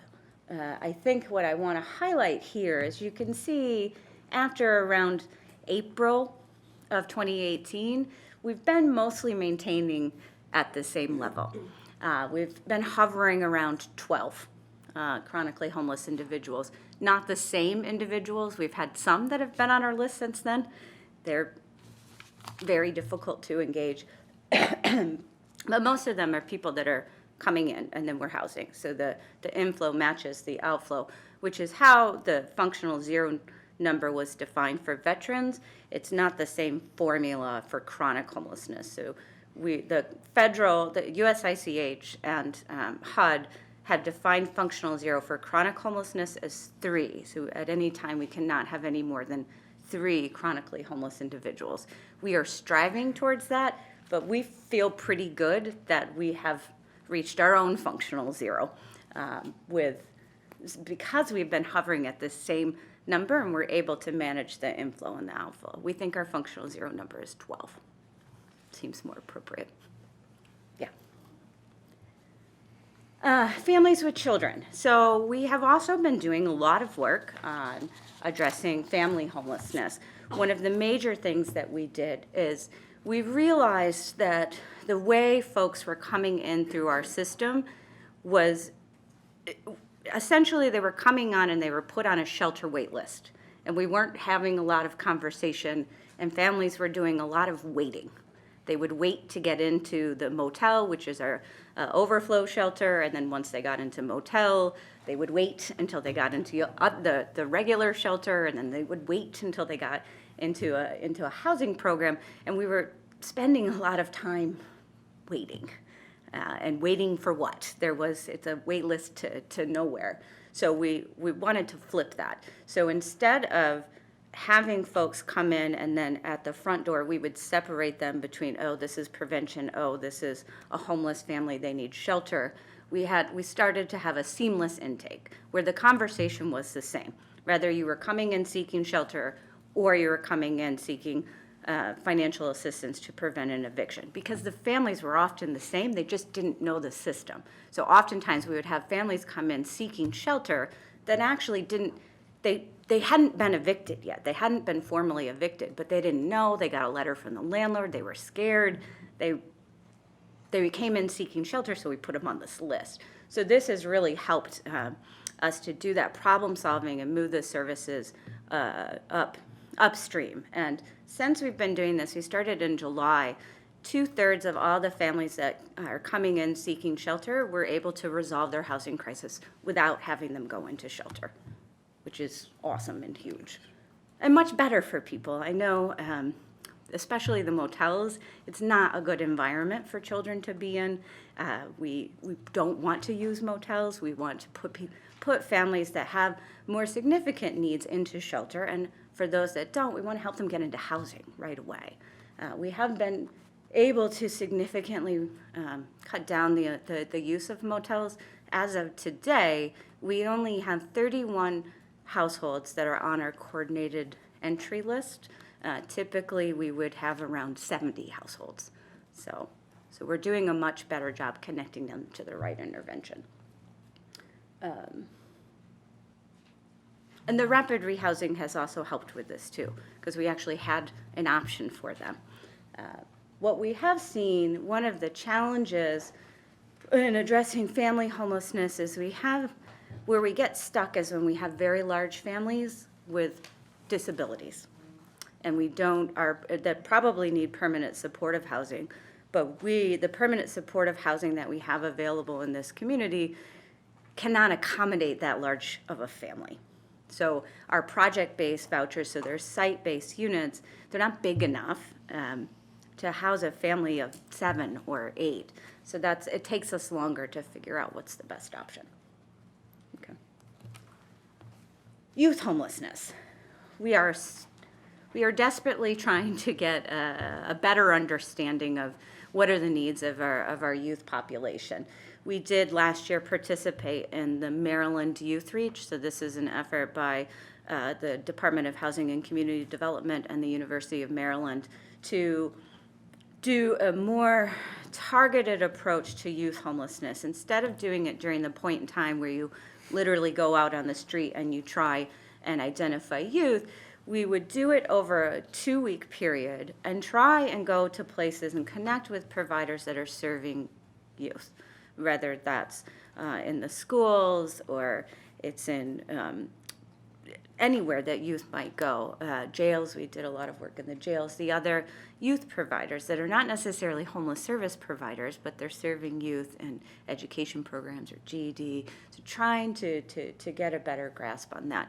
And what Maryland Youth Reach does as well is they use a different definition of youth homelessness. So the HUD definition, you need to be literally homeless, so on the street or in shelter, and that's often not the case for youth. They're couch surfing, they're moving around. So the Youth Reach is a broader definition. It's about being, And that's what the school. and that's what the Department of Education. Well, so the Youth Reach definition isn't quite as broad as the Department of Education, but it is not as restrictive as HUD. So it's somewhere in the middle. So based on that, we identified in 2018, 317 youth experiencing or at risk of homelessness. One thing I will note is that the number of unaccompanied youth in the HMIS, so that's our homeless management system, that was taken over a 12-month period.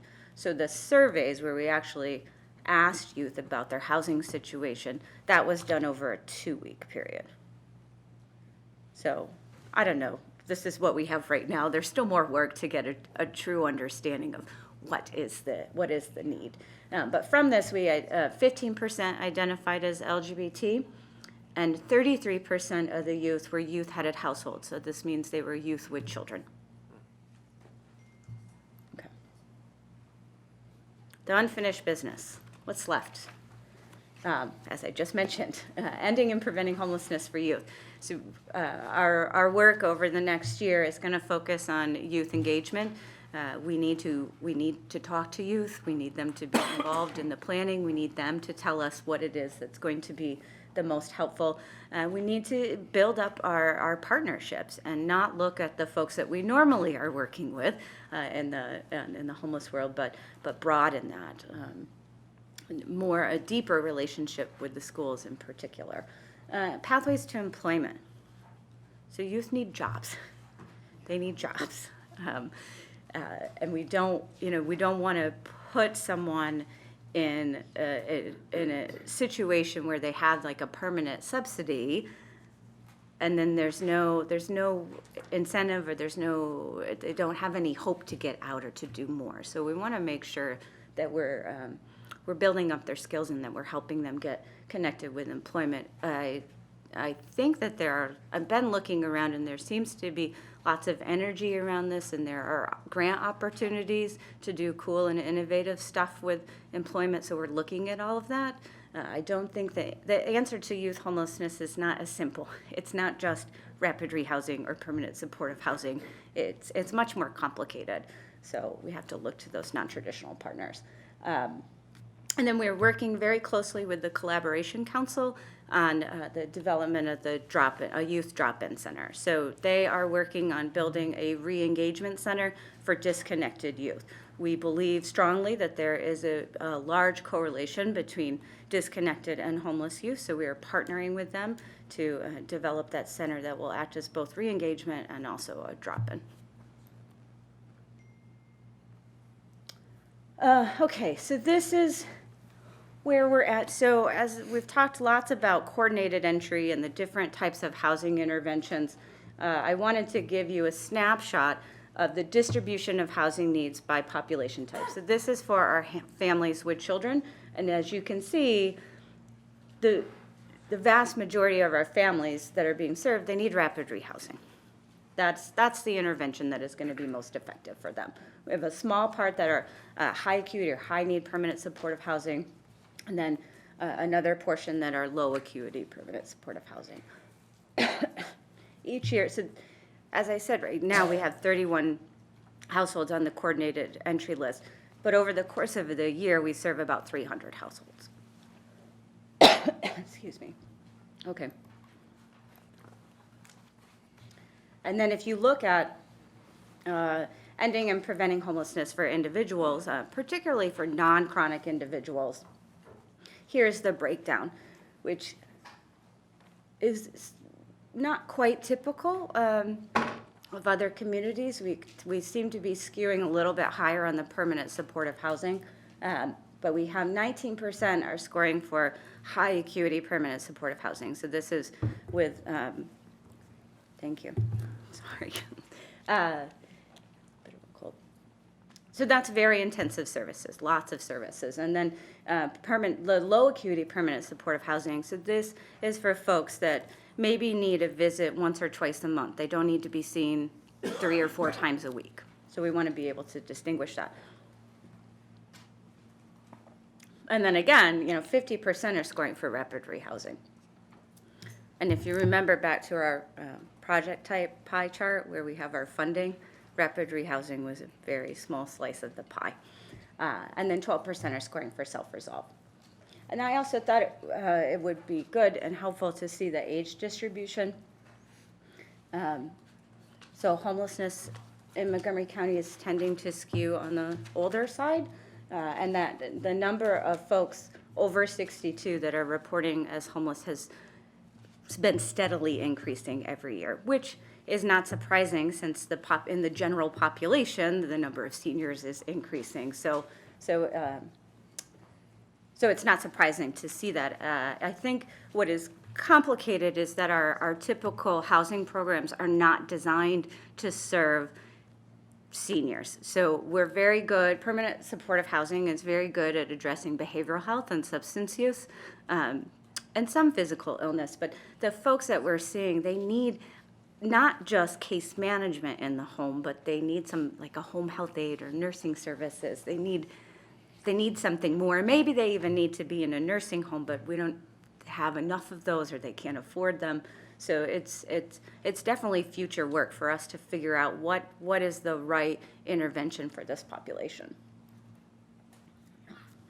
Okay, thanks.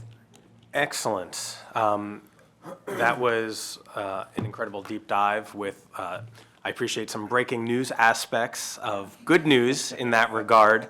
And also say, Ms. Harris, it's nice to see you in the daytime because you and I did participate in the point in time count, walking around downtown Silver Spring until 2:30 or so in the morning. And I think I told you at the time that I was a little bored because we weren't encountering that many people, and based on the numbers, that's a good thing, because we didn't see that many people as we were walking around, and the numbers that you shared with us today show why. And so thank you for the tremendous work. My colleagues have questions, and so I'll keep mine brief and targeted for you. The last portion of your presentation was talking about youth, and wanted to get a better understanding of where we were with the Youth Drop-In Center, and I know that in the budget cuts, if we call it that, the corrections that were made back in December and January, we as a council kept in money for an RFP to keep that process moving forward. So are there any updates on that? Sure. So we have identified a project coordinator to be able to do a lot of the hard work of convening the youth and the planning and moving things forward. So an offer has been extended. We are waiting to hear back, but I'm optimistic. So that's where we're at with the project coordinator, the consultant. The other thing I will say about the youth drop-in is the state is very interested in this population, and they have received some additional funding for the different communities. We have been in discussion with them. They are strongly encouraging us to apply for some additional youth funding. So I think there's lots of opportunities and there's lots of energy around youth, both at the state and even at the federal level as well. So Excellent. I like progress. Yes. I like Yes. things moving forward. Last question. Oh, I'm sorry, Ms. Buckland. The other thing to point out, between the time that the Youth Drop-In Center was initially conceived of and now, the other thing that is different is that work with the Collaboration Council. And so trying to leverage the work that they're already doing and kind of making the most out of that opportunity, that also has changed that picture for us. Thank you. Last question for me. In the last 3.5 months of being on the council, I have been I think I've been to about 6 or 7 different facilities with nonprofit providers and others, learning about the status of this system. And I know that there are some problems with some of the facilities. Can you give an update on, to educate some of my colleagues as well about some of the needs that currently are needed? Yeah. Sure. So we have, I think the facility that probably has the most issues right now from a just sheer facilities perspective is Progress Place, which is in downtown Silver Spring. It was built as a public-private partnership. And I think we learned some things in the course of doing that project that would change how we approach a project like that in the future. A facility like that sees a lot of use. And, our experience is that facility it didn't really end up being built for the kind of use that it has. Kind of on a number of different fronts, both from just the sheer facilities perspective, and clearly we've had concerns about security there as well. And so on both of those fronts, we've had a number of conversations with DGS, who frankly has been a good partner for us because they've been making repairs that weren't in their budget, but they keep repairing. we've been working with them to put together a proposal to kind of harden the facility to really make it stand up to the use that it's going to see, because it's going to see that. There is money in the budget next year for some extras for another security guard at the facility, and as part of that proposal, there's some other security, not just facility hardening, but a few other security things as well. So once we have estimates and stuff like that, that'll move forward. That proposal will go forward. And obviously the other, I don't know if you had other particular facilities in mind. Progress Place is really the one that has the biggest issue from just a sheer facilities perspective. Okay. I've been to Progress Place 3 times already, fully aware of what their security concerns are, first and foremost, and then bathrooms that are non-operational, which is a problem as well. I'm aware of also a situation regarding Coalition's administrative space as well. So, correct. So there was an event related to the methane plant that is there. So we actually have tomorrow. We had put forward a request for a health hazard evaluation from the National Institute of Occupational Safety and Health, NIOSH. We actually have our opening conference call with them tomorrow. So the request has gone in.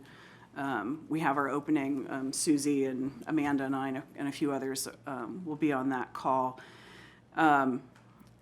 In addition, then, during this time, I think it's the 29th of March, we'll be moving the rest of their administrative offices stuff to where they are temporarily. The good news for us is that the shelter that's on that site there's a wall that's next to the methane plant that does look like it did what it was designed to do, which was to protect the shelter. And so that has, that is what we've heard, that even during the event, that the shelter didn't see the same kind of effects that the administrative offices did. And certainly that has continued since then. So the shelter is still open behind that wall. And I raise this because if we want our providers to continue doing the good work, they need places to continue doing that work, and we need staff to be in optimal capacity to be able to giving from their heart as they do. Yeah, and I think from the county's perspective, we obviously want to know what the situation is that's there, and if we ever want to put other kinds of programming on that space, we need to know that kind of stuff. So we have a very deep commitment to making sure we really understand what's happening at that site. We've been working closely with the folks at MCCH as well as DEP and others. So, yeah. Thank you for that update. I'll turn it over to my colleagues. Councilmember Jawando. Thank you, Councilmember Glass, and thank you, Ms. Harris. Thank you both, all three of you, but in this context, you both for all your work. I know you've been working really hard, and we started some of this conversation tangentially when we had the evictions report, and I know, so it's nice to see some more data and get some breaking news, as my former CNN colleagues shared. I have a couple questions. So you mentioned this in the presentation about the 4% increase in people experience homelessness for the first time. That was one of the small, not as bright spots in a very sunny report. And you also said you've made some changes to your diversion and prevention program that you think will address that. Could you just tell me why you think that happened or is happening, and then what are the changes that you're making? Sure.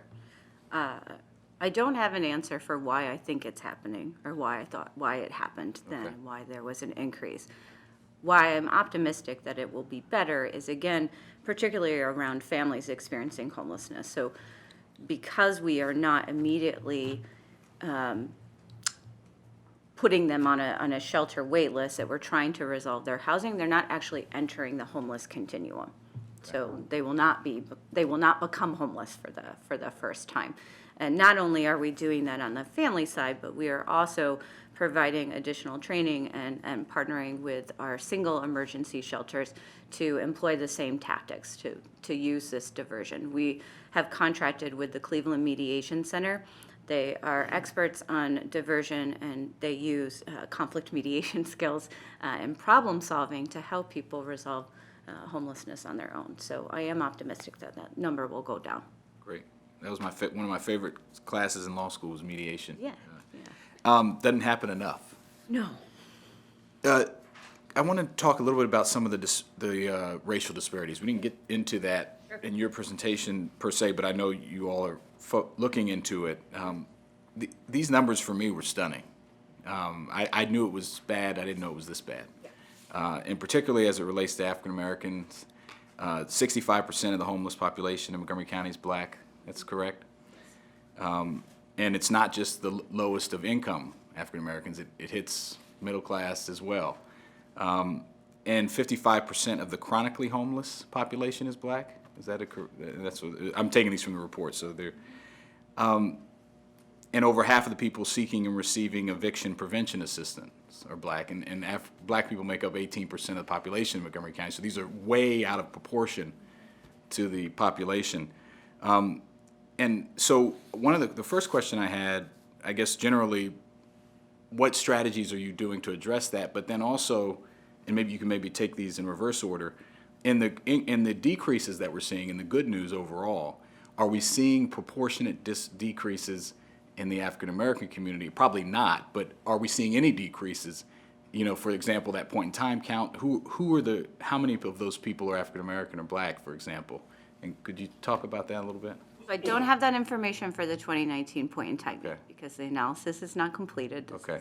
You can get back to us on Yes, that. I Okay. can. And you could use When even, it's official. yeah. Yes, I can certainly get back to you. I think the issue of racial disparities in the homeless continuum is very complicated. One thing that I will say, and I'm glad you pointed it out, that there seems to be consistency about the proportion in the various, in the population types. So for chronic homelessness, of the folks that we were housed, 55, whatever the number was, it's the same portion that are in our homeless continuum, which is good because you wouldn't want to see it be a smaller portion that we're housing through our chronic initiative being black or African American. That would suggest that our programs are doing something wrong or our coordinated entry is not skewing in the right way. That's also true with those seeking eviction prevention. That seems to be proportionate to the folks that are experiencing homelessness. So that's a good thing. There's not this huge need, and we're not serving the population. Right. We're serving, but we just still have the issue of why it's happening. Right. So, yeah, so that's good. What strategies are we taking? We don't have concrete strategies yet. We are just beginning to explore this issue and understand the data. There are some things that we are talking about and thinking about as a community, that what are the policies that are in place that might be impacting this. So as an example, we know that Black and African American people are also disproportionately incarcerated. Sure. And when you are incarcerated, and you have a criminal record, it then becomes harder to get out of homelessness because no one will rent to you. Well, and actually on that point, we just got the use of force data that the police release every year, came out earlier this week, and showed that 55% of the people arrested in 2018 were African American or black. Yeah. And so it's right around this, which is the same number of chronically homeless. Yes. So I'm sure there's a connection there. I think there is absolutely a connection there. I think that's one of the biggest barriers. So when I think about it, I think that is one concrete thing that we could actually do is, can we look at those policies? Can we look at how landlords are selecting people, or is there a way that we can protect against that? Well, we can like follow we do with up. source of income. And, yeah, exactly. And I'd love to work with you on this. And I think the connection, the program that was mentioned earlier about how we connect our criminal justice system with the homeless population, there's a whole range of things, but I'm glad you're starting to look into this. I look forward to the point in time data, and just we can follow up offline about strategies and some ideas. Just last question, and another thing I'll put a bug in your ear, the profile of people. Of black, what is the typical profile? If you don't know, you can get back to me, but I'm curious about who those people are? Is it mostly families? What is the makeup of that 65% Black population? Is it similar to the general makeup? Does it skew older?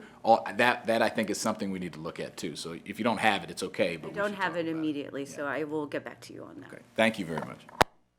I just want to do a quick time check. We're approaching 11:30. All my other colleagues do want to speak, and I'll allow them to do so. Councilmember Albornoz. Thank you. I'll try to be brief. Ms. Harris, thank you for that presentation. I think clearly we have made a lot of progress, and I appreciate your leadership, and Ms. Buckland, you as well, on so many different levels. I've had the opportunity to partner with HHS in a previous life on a variety of different projects and initiatives, and I know how dedicated your staff is and how complex these issues are. As I mentioned before, our office did have an opportunity to get involved in a direct case, which was a really good illustration for us on both the progress that has been made, but where there remain some challenges. And I do want to acknowledge my good friend, Grace Rivera-Oven, who became an advocate for, in this specific instance, a woman who was in desperate need. And I wanted to ask a few questions using that case as an example, but we learned through that process that there were approximately 400 families, single women with children who were looking for more permanent housing. Now, in this specific instance, there was a domestic violence component, and obviously that wouldn't be true of all 400 of those cases. But can you confirm that number? Is that number accurate? We heard that directly from the staff level, from folks who were providing information and acknowledging that there just was not enough support structures out there. Is that number accurate? That number is close to accurate, somewhere between, I would say, in previous years it was higher, but around 380, 350, 300. Okay. And the sense that we got from staff, and God bless them. Go ahead, Ms. Buckland. Yes, households, yeah. Okay.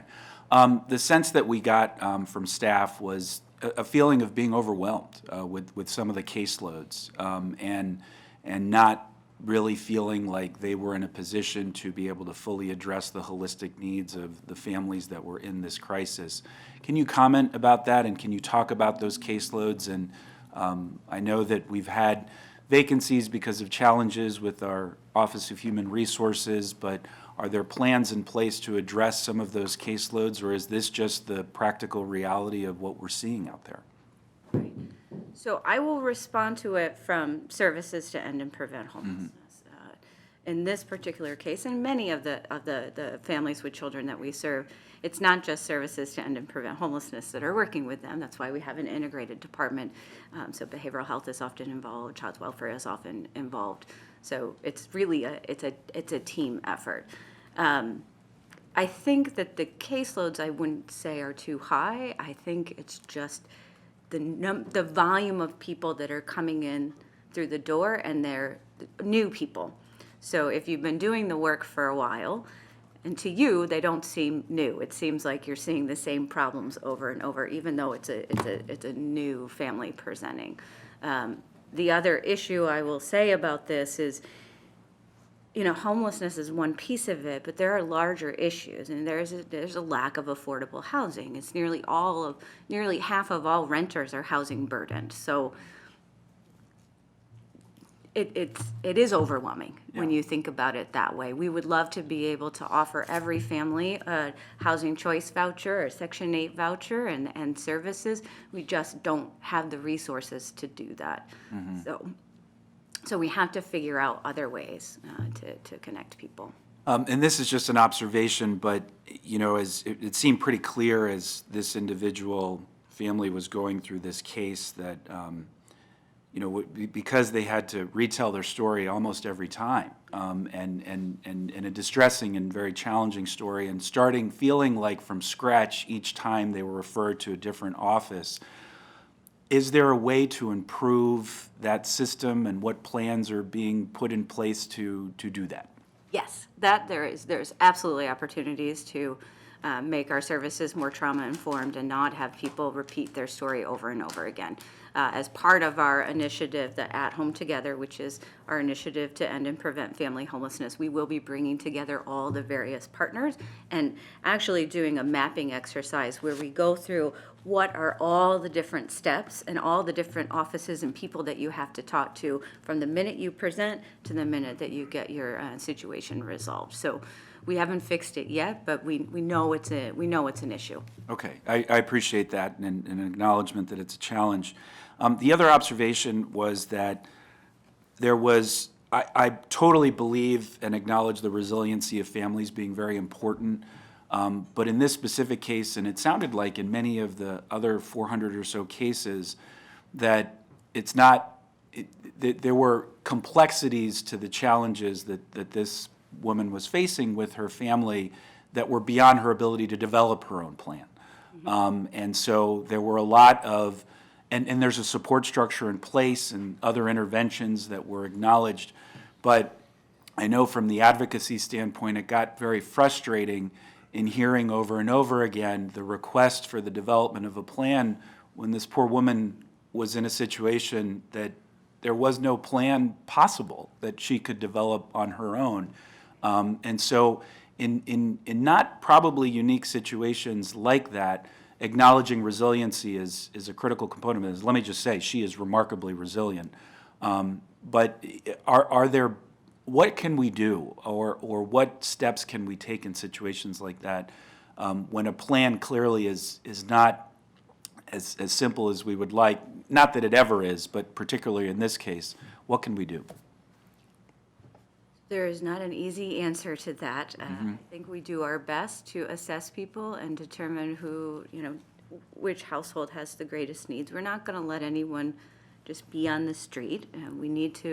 We try to work with people to come up with a plan. I don't know the specifics of this situation. I'm somewhat familiar, but I don't know what conversations were had. But there's always opportunities for us to continue to train and to do some staff development and also look at how we're using our resources to ensure that we are being very person-centered and partnering with people. I think that has been one of the biggest shifts with getting this training from the Cleveland Mediation Center, is that it changes your mindset and the way that you approach the work, that we are not here to assess your eligibility, right? We are here to partner with you to solve your housing crisis. Absolutely. So I'm hopeful that will, Thank you. that it will continue to improve. I appreciate that. And then finally on this, and then one final question on back to Progress Place. You mentioned the $200 subsidy, which obviously is woefully inadequate given the challenges that we face here in Montgomery County and the high cost of housing. Is there anything that can be done about that? Is that something that we're going to be looking at enhancing moving forward? Is there a phased-in approach to get that number higher? Yeah, and Amanda, jump in as needed. So the $200 number is actually in regs because the rental assistance program is actually spelled out in a fair amount of detail in the regulations. So we actually are preparing changes to the regs to keep the maximum at 25%, so rather than just put another number in there, to instead keep it in line with the original intent, right? To keep it at 25%. The other thing that the program, in anticipation of that, has done kind of on two fronts. One is there actually is some additional money in the CE recommended budget for some of this work, and the program has been allowing some attrition to give us room then, so that once those regs do get changed, then we actually can start increasing some of those. The other thing that, and Amanda, I'll have you talk about it, is changing how we view and how we assess who gets that subsidy. Correct, yes. So right now, it is a wait list, and as your name comes up on the wait list, we assess for eligibility, and then we provide the subsidy. But the program at its current level and probably forever, will not be able to address the affordable housing issue, right? So we have to figure out what is our target population. So that is the other piece of the work that we've been doing, is figuring out how do we move away from a wait list and identify who are the folks that most need this intervention. And a lot of what we're seeing, it is the senior population. So currently in the rental assistance program, 42% of the people served are 62 or above. Thank you. Yes. And then shifting gears very quickly, I appreciate Councilmember Glass bringing up the two facilities that are in question.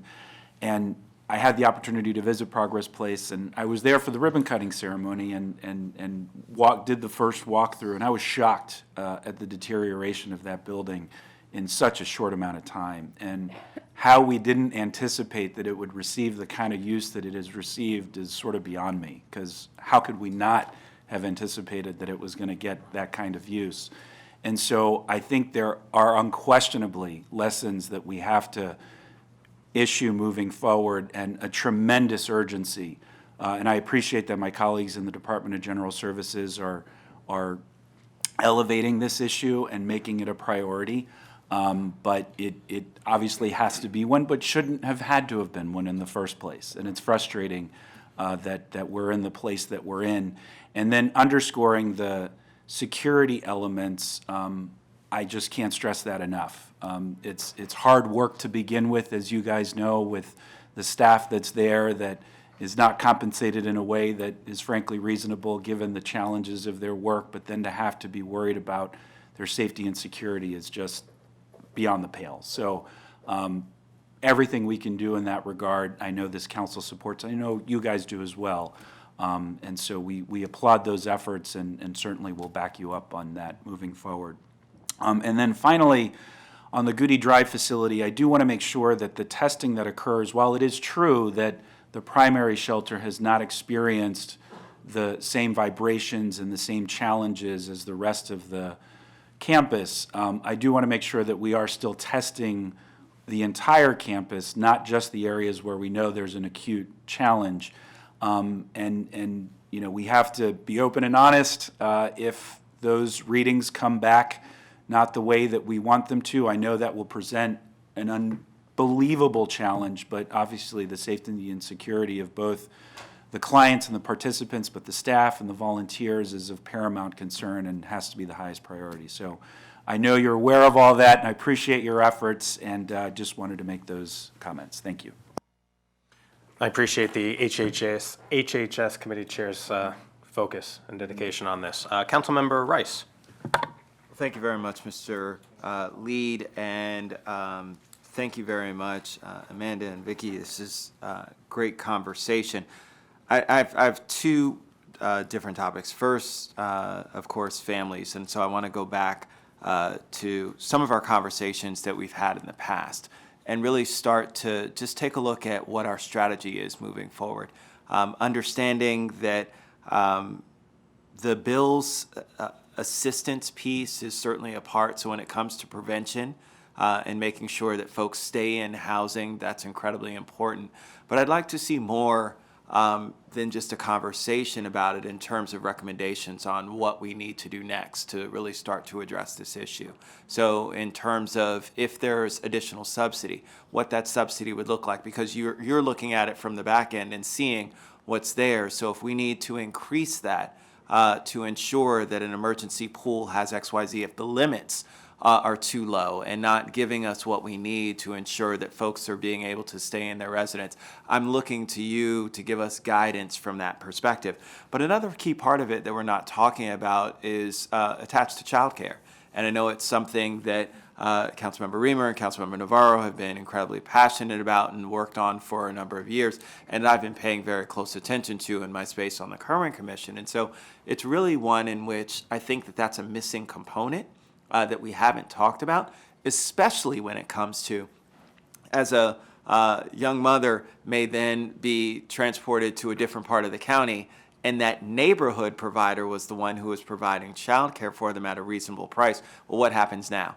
And how do they get that child? And who do they find that's able to take care of that child? And so I think that's a big component, something that we haven't talked about that we need to incorporate as a part. So what I'm asking for is recommendations from you in terms of what something like that would look like that would be a wraparound.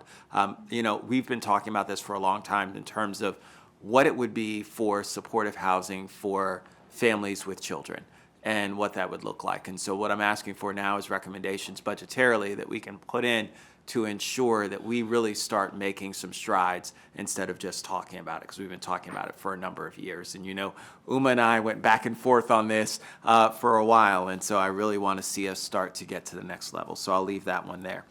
When it comes to youth, look, ever since we talked about the minimum wage, I was the voice on the council saying, what about jobs? What about unemployment for kids who don't have jobs? And so from that perspective, that youth employment piece is one that I've been hammering home for a very long time, and we continue to see that we have not made any progress. The numbers are the same. And so when it comes to youth, especially youth that are on their own, especially unaccompanied minors, it continues to be an issue. And so then we wonder why it is, why is it that black and brown kids are in jail? Well, if they don't have jobs and they're trying to support themselves, what else do they have to turn to? And I'm not freeing them up for making bad decisions, because I still wish that they would work with us in terms of being able to. But the reality is that if the jobs aren't there, the jobs aren't there. And so it really is one where I think that this is a much larger, also concerted effort that we have to be in terms of with that drop in shelter.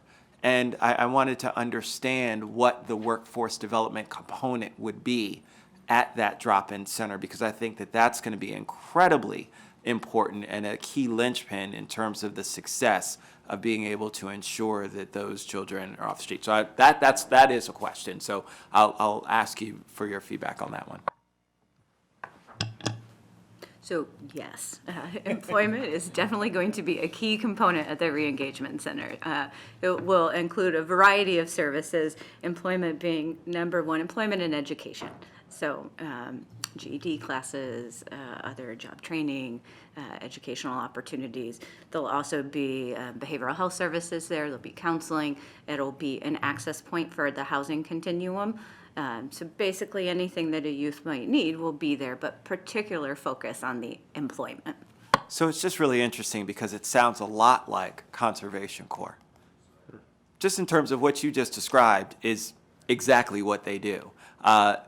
Dealing with at-risk youth, providing GED, wraparound services. It's the reason why the model is so expensive and oftentimes gets criticized, but one that I'm a true fan of because it works and it puts people who are at risk, oftentimes individuals who sometimes are disconnected with families, and putting them to work and being self-sufficient as well as getting them their educational component. And so seeing that you're partnering with Collaboration Council and LAYC, it's really important for us to make sure that that is a priority, understanding that as I think it was Councilmember Joanda was alluding to in terms of the amount of money that it costs for us to incarcerate folks and folks that are in jail in my district in Clarksburg, who I see all the time, it becomes a tremendous challenge for us. So it really is an impetus for us, not just in terms of the moral right thing to do, but also from a fiscally prudent perspective, because it's a lot cheaper. As I always point out to folks, even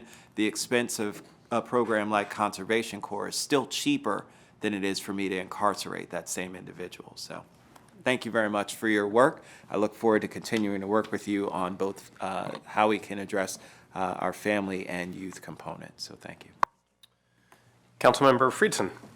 I will try to be very brief because I know we're over time, and I just appreciate this discussion. I want to say thank you for all the work that you've been doing. It really is tremendous. And just building a little bit off of Councilmember Rice's comments, I'm glad you mentioned the Re-Engagement Center and the work with the Collaboration Council. I worked on that project, and I think it's a particularly interesting one to talk about in this context. And I got to work with my friend and colleague, Mr. Albornoz. We both served as chair. I guess he got sworn in. He said his name just before I said mine, so he took this job immediately before I did, and I similarly took the chair gavel of the Collaboration Council immediately after him. And we were having the conversation of the Re-Engagement Center, and I had an interest in seeing if we could because of the evidence-based national proven model that we were trying to employ and how important it was and how it was serving the absolute most vulnerable young people in our community, I try to set up meetings with large foundations who are active and engaged in this type of work. And the challenge with this type of model is that it's extremely expensive. And just to kind of highlight what Mr. Rice was just saying, it was really hard to convince to reach 450 of our approximately 8,000 disconnected youth with a model that will then focus on, about a quarter of those in comprehensive case management. That type of work is expensive, and to try to get foundations that are focused on the magnitude and scope of the investment that they make to get engaged in that work is really tough. And so it really did fall on government, because we knew the long-term savings of what it would cost if we don't have this type of intervention is far greater. And it's that type of work where we need to partner with our nonprofits, but there are certain areas and there are certain roles that the nonprofit community just can't step into. It's too expensive per person that it reaches. It's too long-term in terms of the social savings that it has. And so I think it was a good example of that. And then ultimately we were able to get state funding, which allowed us to also then leverage county funding. And I think it's a good example of when the nonprofit and the private sector can't, we must. And I just really appreciate you mentioning that. I appreciate the comments of Mr. Rice talking about this issue of cost. And County Executive Leggett used to frequently highlight the Hubert Humphrey line about the moral test of government, focused on what we do for those in the dawn of life, those in the twilight of life, and those in the shadows of life. It's also one of my favorite lines. And here we're talking about all three of those things, and particularly putting a light on those in the shadows, but frankly those in the dawn and in the twilight of life. And I think if we're talking about a moral test of government, if we're grading on a curve, then we're doing really well, and that's a good thing. And I think we should take a moment to reflect the fact that there are reasons to be excited about the things that we're doing here, thanks largely to the work that you're doing and the partnerships that we have in the nonprofit community and advocates some of whom are here today, and I appreciate that. And we should celebrate that, and we should highlight that, and we should be talking about that and advertising that. But I think we also have to recognize that we're grading on a curve. And nobody's doing this well enough, and we're certainly not doing this well enough, and we've got a lot of room to go, and we've got to score better on this test. And our children are relying on us, our future is relying on us, our community is relying on us. And so I just wanted to thank you for all the work that you're doing and say, keep it up and let's do much better. And I appreciate that. Councilmember Friedson teed up my closing comments quite nicely, because ultimately, for the last 2 hours and 20 minutes, we have dedicated ourselves to talking about the most vulnerable in our community. And there's a lot more to talk about. And in summary, what we've been told today is that we've had a 91% decrease in the point-in-time count over last year. We have ended chronic homelessness for 407 or 408, quite possibly, over the last number of years, have reached functional zero for the veteran population, close to functional zero for the chronic homeless population, and have a 98% retention rate for individuals who were connected to housing, all of which has added up to receiving a 189.7 point score out of 200 nationally. Thank you. Rounded there, 0.75. Thank you for that. I only go to the tenths, right? Not the hundredths.